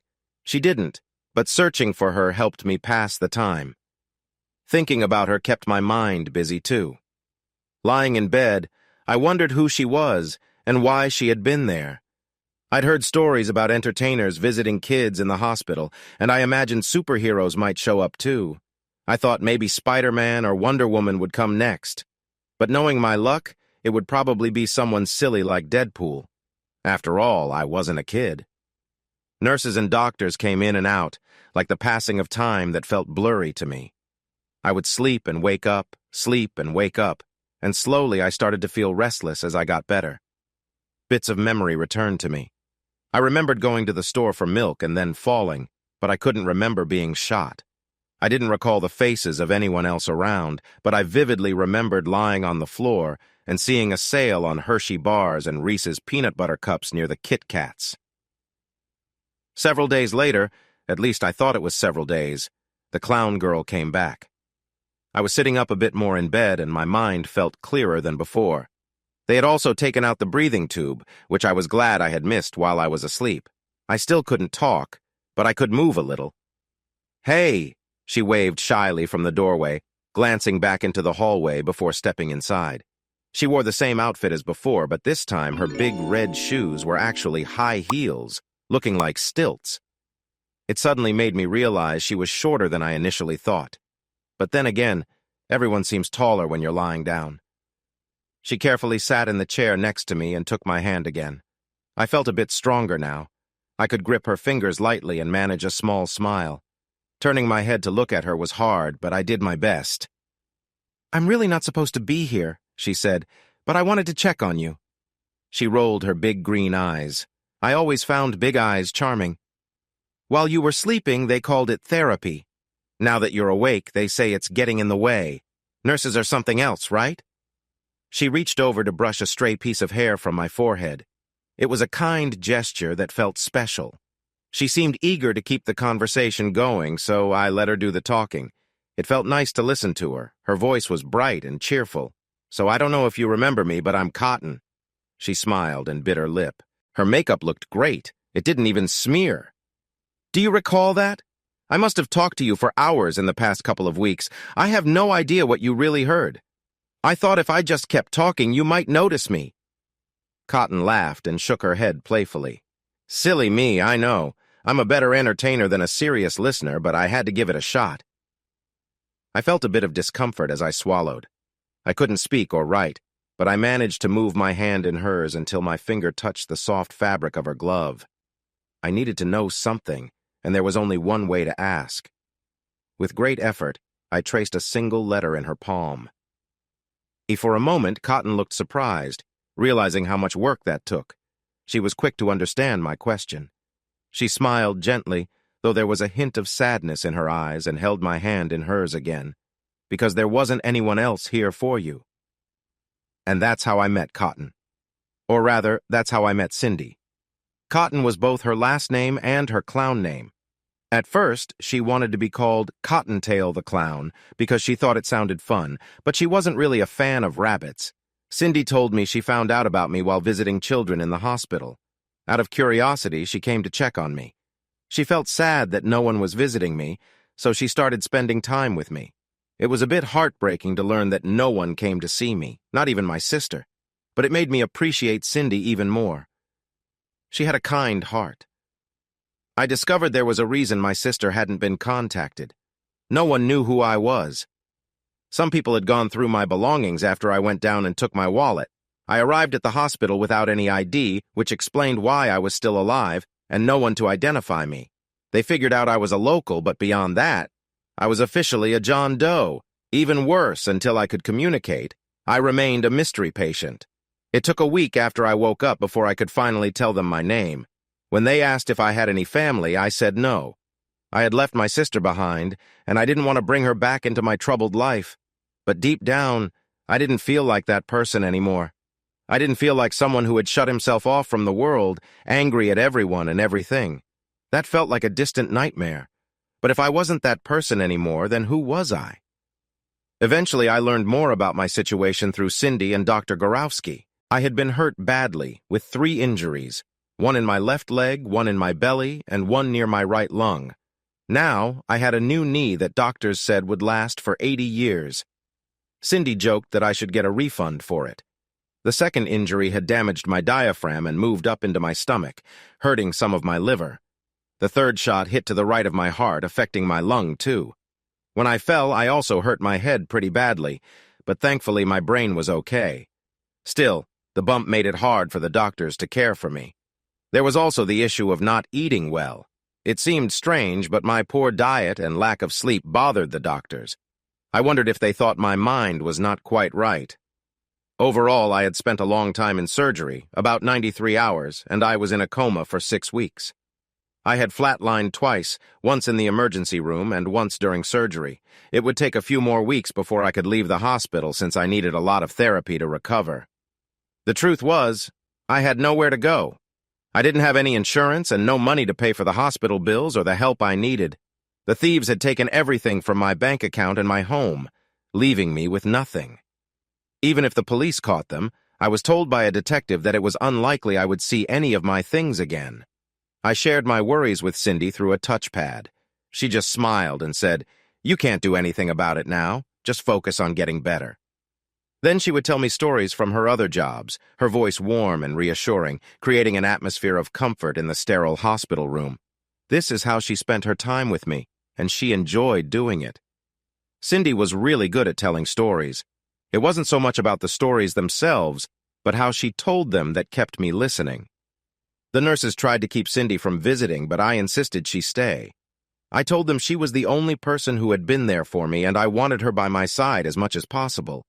They mentioned her needing to be with children, but since she was a volunteer and only visited me at specific times, it wasn't really an issue. Cindy helped me a lot. She knew a lot about hospitals and had friends who were social workers. Over time, we formed a close bond. She was always there during my therapy sessions and spent most of her free time with me. She usually wore her clown costume, and sometimes I found myself curious about what she looked like without it. Once I was able to speak again, my voice sounding different, I shared my life story with her. All of it. We talked late at night about many things. She was good at getting me to share my thoughts. I opened up to her in ways I hadn't with anyone else. I even told her about how I had been with Gwen one last time after our divorce, a decision I found hard to regret completely. It was odd, but I didn't feel much anger toward Gwen and Joe anymore. Maybe it was because time had made things easier for me. Or maybe it felt like I had changed into a new person. I could discuss it with Cindy as if it had happened to someone else, like a friend. I still felt the pain, but I was a step away from it now. Cindy also shared her past, without hesitation. She had dropped out of high school, gotten into some trouble, and had left home. At 18, she experienced a difficult loss without ever knowing who the father was. Then she worked hard to turn her life around, got her GED, and started to support herself. Those were her words, not mine. One of her first jobs was performing for children, which led her to clowning. She also waitressed and worked as a bartender. She earned a lot doing what she did and still enjoyed clowning for charity. "You don't mind that I used to dance or that I work online?" she asked me one day. "Some people can be uncomfortable with that." "Do you perform as a clown?" That made her laugh, and I chuckled along. Smiling felt better, and I found myself doing it more often. "No, I could probably do it, but it doesn't feel right. I have so many other costumes." Cindy tilted her head, her purple curls moving playfully. "But you're truly okay with it?" "Definitely," I said honestly. "If you enjoy it, then go for it. Life is too short." "I do enjoy it, but lots of guys have issues with it or make silly assumptions. My last boyfriend, Keith, Wanted me to introduce him to my coworkers for a group outing. Cindy paused, giving my words some thought. Would you date someone like me, a dancer or someone who shares herself online? Would you be okay with that? I took a moment before answering, letting the question sink in. I wouldn't have a problem with it as long as she was honest about it. I bit my lip, considering it further. I might struggle with watching her perform, to be honest. That could be hard. But if I trusted her and she was clear about it, and it was just that, yeah, I think I could handle it. Where had my worries gone? Maybe I was a different person. Why do you ask? No reason, really, she replied easily. I was just thinking about why I don't have a boyfriend right now. The topic faded away, and I didn't think much about it afterwards. Looking back, I realized I wasn't very smart. I remember asking her if she might get in trouble for spending so much time with a patient. There were rules about doctors and therapists getting close to those they care for, weren't there? Cindy just shrugged and said, I'm not a licensed therapist, just a licensed clown. Finally, the day came for me to leave the hospital. I had spent months there. I still needed more therapy, but they couldn't keep me forever. I had no idea where I would stay since my landlord had evicted me and I couldn't do anything about it. My car had been towed and I didn't have any money to get it back. I worried about all this for the week before I left, but Cindy kept saying she had it all taken care of and not to worry. When I asked her about the bill, she just smiled. On the day I was discharged, I had the biggest surprise since Gwen and Joe. It was the first time I saw Cindy in regular clothes, without her clown makeup. Her hair was still a bright purple, but her smile was even more beautiful without the face paint. She beamed widely as they wheeled me to the exit. She twirled gracefully, showing off her long legs, then bowed dramatically and laughed. Her outfit was much more fitted than her clown costume, a sweater dress that complemented her shape, and I could see why she was good at her job. Nice legs and a confident presence aside, I found myself captivated by her eyes. They sparkled with fun and mischief. Later, I learned that her eyes were really that unique color. Her hair might have been dyed, but she didn't have any color contacts in to match that bright green. Looking into her eyes at that moment made me realize I had feelings for her. I just wasn't sure if I could trust those feelings yet. So, where are you taking me? I asked as she helped me into her car. A halfway house or something? Oh no, nothing like that. Don't worry, you'll like it. Cindy glanced at me with a playful smirk. What, you don't trust me? I smiled slightly. I was feeling good overall. My body still ached, and any effort made me tired, but I felt better than I had in a long time. I wondered if the fall had somehow cleared away some darkness inside me. There was still a shadow deep within, but it felt smaller in the light of a new beginning. I trust you. It's hard, but I trust you. I let out a breath. At least I don't have to worry about my luggage getting lost, I joked. We pulled into the driveway of an old house from the early 20th century. The neighbors upstairs are nice, Cindy said as she helped me up the porch steps. I was still getting used to walking with a cane. Judy works at the County Historical Society, and her husband James owns a small repair shop. Their kids visit sometimes. They're great. They have fun barbecues. She led me to the door on the right and fiddled with a set of keys. But your roommate? You might want to be careful with her. Roommate? Yeah, she said with a sigh.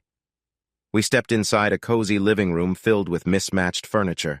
The space felt lived in but tidy, showing a regular effort to keep it clean. A light scent of incense drifted in the air. She can be really difficult sometimes. When she wants something, she just goes for it. No thinking, just racing ahead. Is she that bad? I asked, still trying to understand. Oh, you wouldn't believe some of the things she does. She can be so clueless. Cindy closed the door behind us. Like, she might meet someone she just met a couple of months ago, and if he's having a tough time, she'll just bring him home, no warning. Can you believe that? I picked up on her meaning. Wait, you mean... Cindy came close and wrapped her arms around me gently. I felt her resting her head on my shoulder, her warmth against my back. Did you really mean it the other day when you said you were okay with what I do? Yeah, as long as it makes you happy. She stepped in front of me, her face brightening with excitement.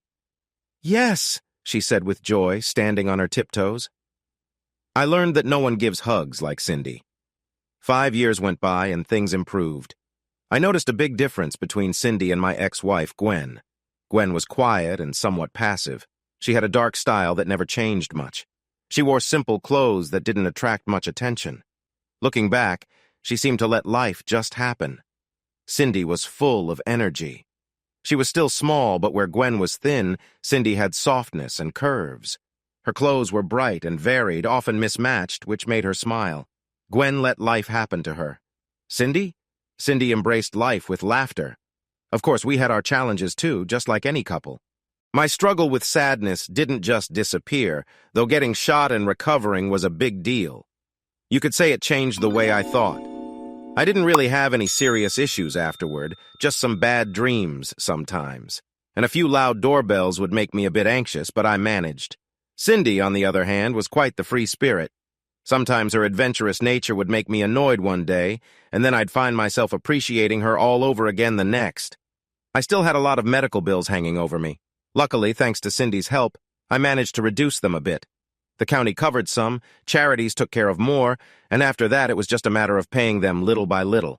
I might never be free of it. The total was in the hundreds of thousands. It was possible I'd still owe money even at the end of my life. Cindy wouldn't let me feel bad about it. The sky is always there, she told me, and sometimes things can fall on you when you least expect it. But that hasn't happened. It's the same with debt. It can be there for people like us, but we can't let it stop us from living. Cindy had a lot of sayings like that kept me going. She also had her ways to keep our relationship strong. We never went to bed upset. Sometimes we stayed up all night just talking, but we always went to sleep together. If either of us got really upset, we'd talk it out right away. She said it was a rule in our house. Plus, we always set aside one night a week just for us. No family or friends. That was very important to her. And she had many friends. Friends who had been through tough times and understood our situation. My new circle was full of people who were not living the typical American dream. Nobody owned a home, few had their own cars, and everyone faced their own challenges. These friends quickly became mine too, especially when they learned I played tabletop games. I was a bit behind in my D&D knowledge, but it didn't take long for me to join in again. Having adventures with a group of interesting characters late into the night was a unique experience. Thanks to these friends, I found some work. It didn't pay as well as Cindy's, but it helped us get by. I did part-time jobs at our neighbor's repair shop, worked at a local bookstore, and helped out at some nightclubs as a bartender, waiter, or driver. I earned a good reputation as someone reliable who could jump in when needed. True to my word, I didn't mind Cindy's job at all. Watching from the sidelines had its own fun, and I couldn't help but smile a bit. Seeing her shine at the club was a challenge, but I tried to focus on the positive aspects. She engaged with the audience, showcasing her talent without crossing any boundaries.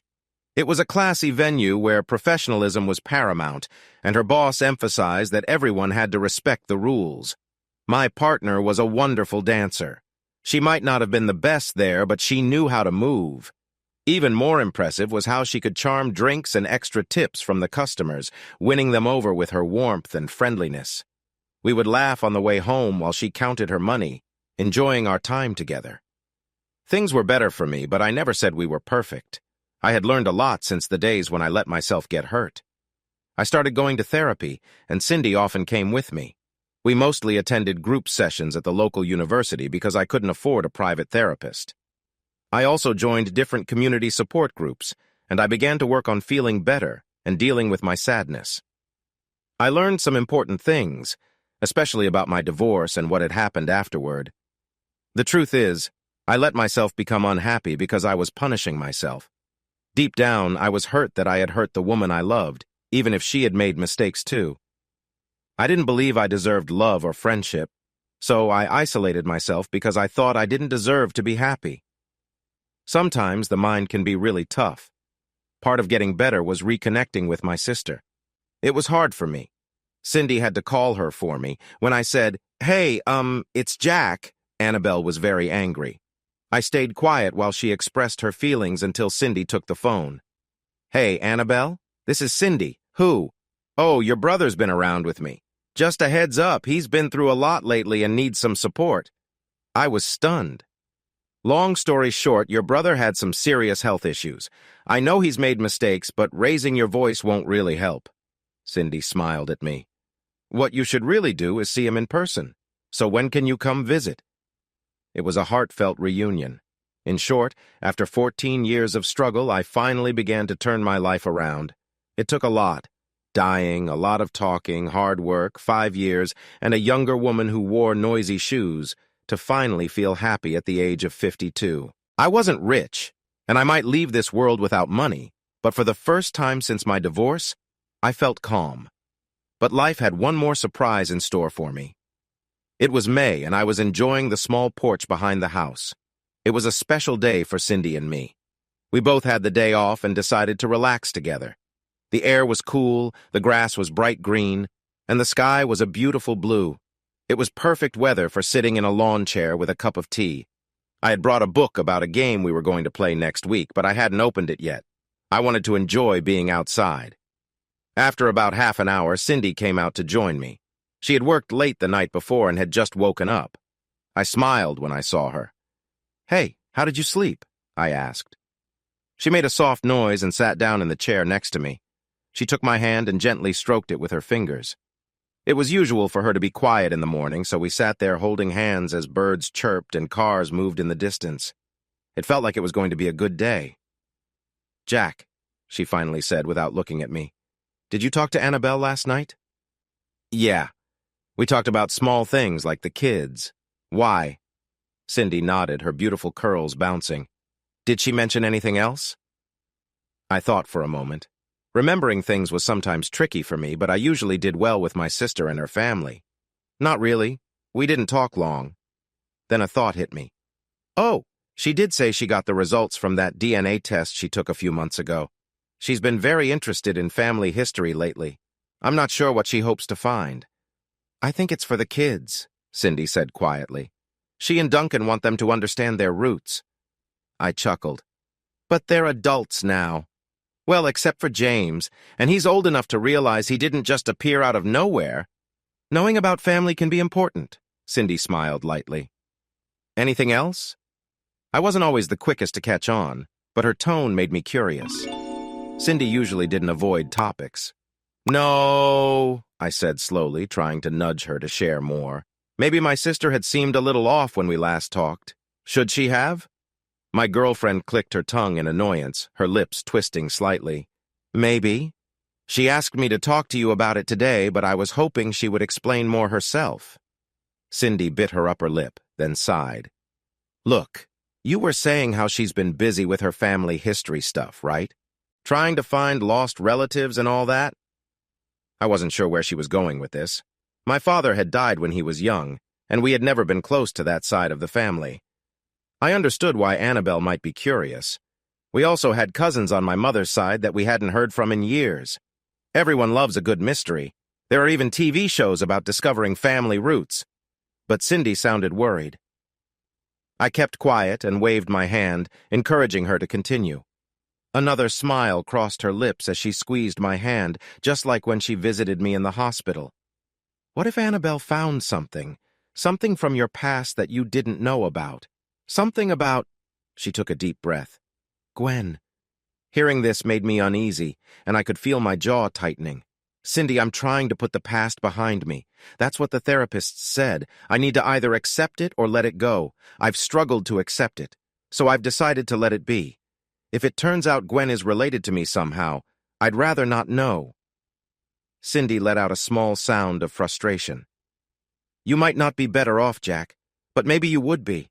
Annabelle found this out 2 weeks ago, and she talked to me about it recently. The two of us have been debating whether to tell you, because it is about Gwen, but it also isn't. And we both know how you feel about secrets. We don't want you to discover this in an unexpected way." "Is it really that serious?" I took a deep breath, thinking. I didn't want to dig up the past, especially regarding my ex-wife. I believed I had made real progress in the past 5 years, and knowing something new could set me back. But I hated secrets. Both Cindy and Annabelle looked worried about how I'd react if I were caught off guard again. I couldn't imagine what kind of news could surprise me more than when I learned about Gwen's past with Joe. For me, the pain of that betrayal was worse than anything else that had happened. I was still sensitive about the whole thing. As I wrestled with the dilemma, I could only see one path ahead of me. I didn't want to go down this path, but seeing the worried look on Cindy's face made it clear that I had no choice. "Well, if it's got both of you so concerned, I guess I need to hear it," I said. She bit her lip and nodded, then knelt in front of me, taking my other hand. Gazing up at me, all I could see in her eyes was care and concern. "Jack, Annabelle found out that you have a daughter through Gwen, and she wants to meet you." My mind went blank. I couldn't believe what I had just heard. The weight of this news felt too heavy to understand. What was I trying to say? I was overwhelmed by how unbelievable it all seemed. "That's not possible. I haven't seen Gwen in 20 years. No, that can't be true." Cindy held my hands tighter and lifted herself slightly to console me. "Shh, Jack. I know it sounds strange, but you mentioned that you had one last moment with Gwen the same day your divorce was finalized. Could it really be possible?" I was lost for words. A daughter? All this time I had a daughter and didn't know it? I don't know. But I couldn't form complete sentences. I was in shock. My quiet afternoon with my lively girlfriend felt like it had just been turned upside down. 20 years. That meant this girl must be around 19. Gwen and I had always wanted children when we were together. Now it seemed I had missed 19 years of her life. A heavy sadness began to rise within me again. Cindy must have sensed it because she hugged me tightly, trying to keep me grounded. Why didn't Gwen ever tell me? She could have let me know. "I don't know, Jack," she whispered, holding me close. "I'm sorry. Annabelle and I thought it was best to ask you about this right away. The only way to get answers is to talk to her." Cindy released her hug and sat back on her knees, still holding my hands. Those caring green eyes of hers searched my face for encouragement. "Do you want to see her, Jack? Can you talk to her? 19 years. What's her name?" Cindy smiled, sensing I was starting to open up. "Her name is Charity. She's in Vermont, finishing her first year of college." Charity. That was one of the names Gwen and I had planned to use if we had a daughter. Taking a breath, I asked the question weighing on my heart, my voice filled with regret. "When can I meet her?" Plans were made. Cindy handled everything for me, scheduling a meeting with Charity. Just a day or two after I received the news, I found myself pacing nervously in the living room. I hadn't talked to Charity yet. Through a mutual friend, we both decided to wait until we could meet face to face. I wasn't sure if this was a good idea, but I figured that it wouldn't be fair to judge her without hearing her side of the story. Cindy decided to step out as our meeting time approached. "I think you should handle this by yourself, Jack," she said softly. She gave me a gentle smile. "I'll be just outside if you need me, okay?" 20 minutes later, the doorbell rang. I felt a knot in my stomach as I stared at the door. After taking a deep breath, I forced myself to turn the doorknob and open it. My heart sank. She looked just like Gwen. She was taller and a bit broader in the shoulders, reminding me of Annabelle. But her wide cheeks, narrow chin, and deep brown eyes were all Gwen. Her hair fell long and smooth down her back, styled with bangs in front, and was brown instead of Gwen's usual black. It was obvious that she was Gwen's daughter, even if she was dressed simply in blue jeans and a maroon college hoodie. One thing stood out even more. It was the antique choker I had given to Gwen years ago, now hanging around Charity's neck. We stood there for a moment, staring at each other, not sure what to say or do. I wondered if she saw anything in me beyond just a tall man with graying hair and a cane. Did I match what she expected? After a few moments of silence, I spoke first. Hi, are you Charity?" She nodded, her smile a bit shy. "Yes, Charity Eisenberger. I recognized the last name as Joe's, but now that I see you, I wonder if it should be Charity Brandt." Without knowing what to say back, I stepped aside and invited her in. She took a seat on the sofa while I settled into my usual chair nearby. I pointed with my cane toward a small cooler on the floor. "Help yourself. There's beer, soda, and water. It's easier to have it close than to make my way to the kitchen." Charity politely declined. She seemed eager to get to the point. "You're Jack Brandt, right?" "I am," I admitted. "Which means you're my father." I sighed heavily. "That seems to be true according to what my sister told me. She shared the DNA results. Were you looking for me?" Charity shook her head, and a wave of memories washed over me. She had her mother's way of moving. Not really. I was actually trying to find my grandfather. My mom told me he had treated her badly and then vanished one day. I got a bit fixated on finding him. I wanted to understand why he did what he did. A friend gave me a DNA kit for Christmas, thinking we could find him that way. It seemed like a long shot, but it was cheaper than hiring someone to investigate. "Let me guess," I said gently. "You found an aunt you didn't know about, someone not related to your mom or dad." Charity nodded slowly, her eyes closed. At first, I didn't know what to think. I had no clue who she was or how she was connected to me. I thought it might be a mistake or just a fluke, but then the app started showing me other people I didn't recognize, and I found out there was an entire side of my family that was a mystery. My daughter opened her eyes and looked at me with determination. That's when the truth started coming out.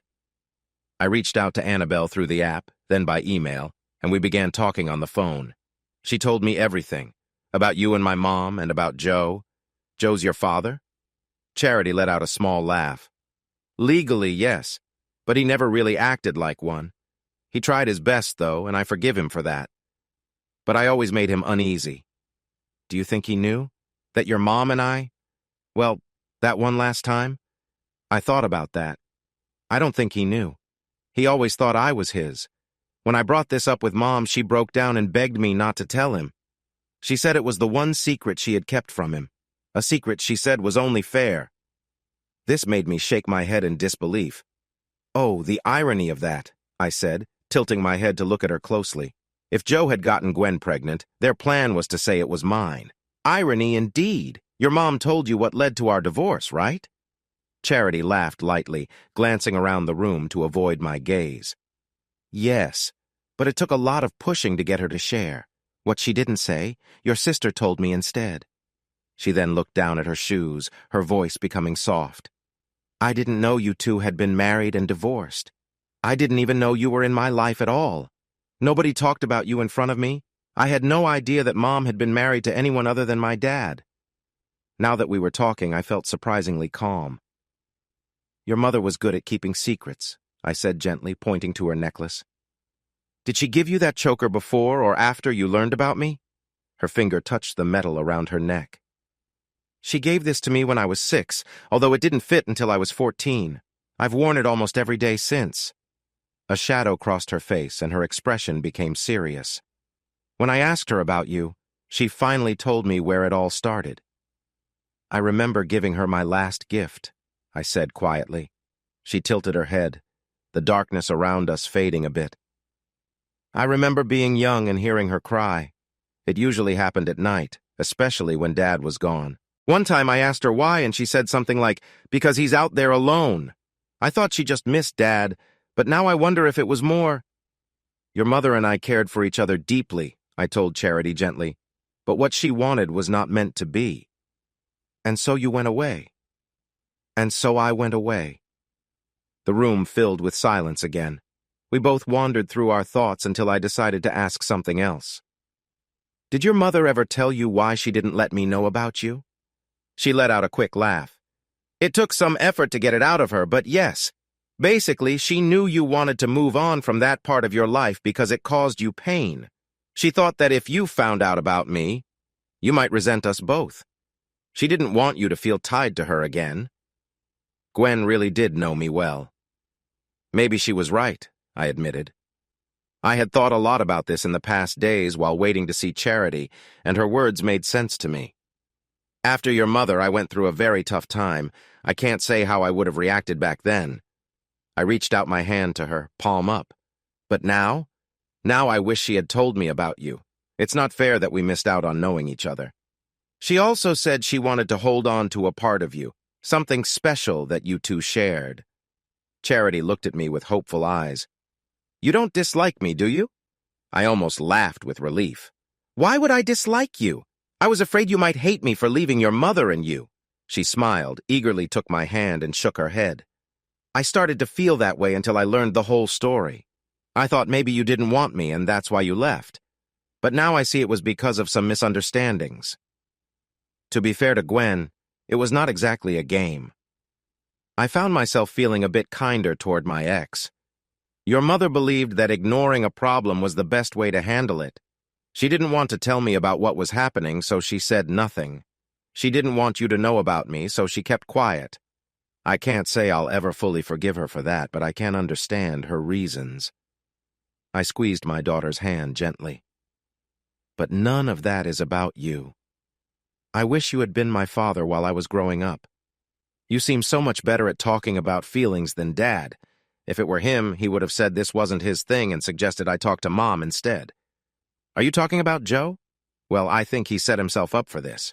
He once mentioned wanting kids, but also said he would be a bad father.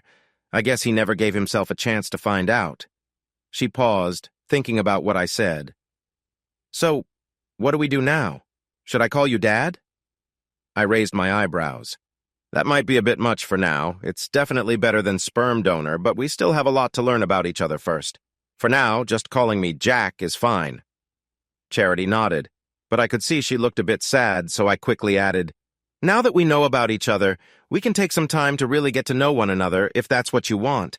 I know I'd like that. Her face lit up with a smile. So, can I move in? I could tell she was joking, and I laughed, feeling much more relaxed.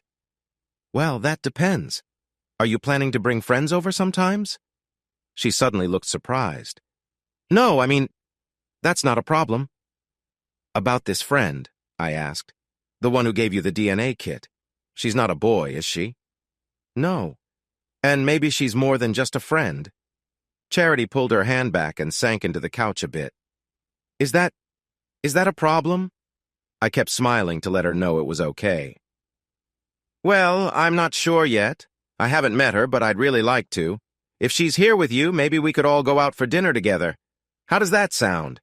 The relief on her face was wonderful. She seemed so excited, like Cindy used to be. Yes, I'll ask her. She's at the motel. We were hoping that if everything went well today, we could find part-time jobs here until school starts at the end of summer. That way, we can all get to know each other. I reached out and held her hand again. I think that's a great way to start. But there's something I need to ask of you, Charity. What is it, Jack? She frowned a little. It feels strange for me to say that. She sat up again. What do you need from me? I hesitated. I wasn't sure what she expected from this reunion, but I had to be clear about something important. Your mother, Gwen. I'd rather not know anything about her. I don't want to hear how she's doing or where she is. I don't want to see her or talk to her. I don't want to know anything about her or Joe. And I really don't want them to know anything about me. I don't want them in my life, and I don't want to be in theirs. I only want to focus on you. Charity thought about what I was saying. You still care for her. I do. I probably always will. I will always cherish the Gwen I shared 8 beautiful years with. Hearing about your mother now feels like just a sad memory. But you care about Cindy. I do. A lot, in fact. More than I ever did with your mother, even on their best days. But Gwen represents a tough time in my past, Charity, and it's hard to move forward when I keep remembering it. My daughter considered this before nodding with a familiar sadness. I might make a mistake and say something I shouldn't. That's okay, Charity. Mistakes happen. Just try to avoid anything too direct. We talked for a while longer before she started to feel tired. It seemed she and her girlfriend Linda had driven up right after classes. She planned to call back later to confirm dinner plans, and we'd all go out together. Cindy quietly came into the living room and sat where Charity had been, taking my hand as she often did. So, I guess it went well? She asked carefully. I nodded, squeezing her hand gently. We were always close. It went well. We're making dinner plans for tonight before you head to work. I overheard a bit of what you said, Cindy added playfully. What was that about loving me more than Gwen, even on the best days? I laughed and pulled her closer, inviting her to sit down with me. You know it's true. Do I? She said teasingly, leaning back slightly. How are you going to show me? Bagels, I said with confidence. Bagels. Yes, we're going to grab some bagels for lunch. I hope they have those French toast ones. I really like those. Cindy looked puzzled. How do bagels show you love me, Jack? Simple. I gently touched her hand. After the bagels, we're going to the jeweler's. I'm going to buy you a ring and ask you to be mine. Oh, well, that's... It was delightful to see her surprised. She melted into my arms, smiling back at me. We had discussed marriage on and off for the past couple of years, and now it felt like the right time to make it real. If that's the case... Cindy shared a gentle smile, one that made me feel warm inside. If that's the case, she whispered, playfully touching my ear, then I guess I should say yes and save you some time. We should practice our honeymoon first, just to ensure everything goes smoothly. I smiled. There was no rush for bagels. The small joys in life would always be there while we focused on the important moments. Hey audience, if you liked this video and want to keep up with more thrilling stories, make sure to subscribe to Prince Cheating Tales and hit the notification bell. You don't want to miss out on our upcoming adventures. Thanks for watching, and we'll see you in the next wonderful story.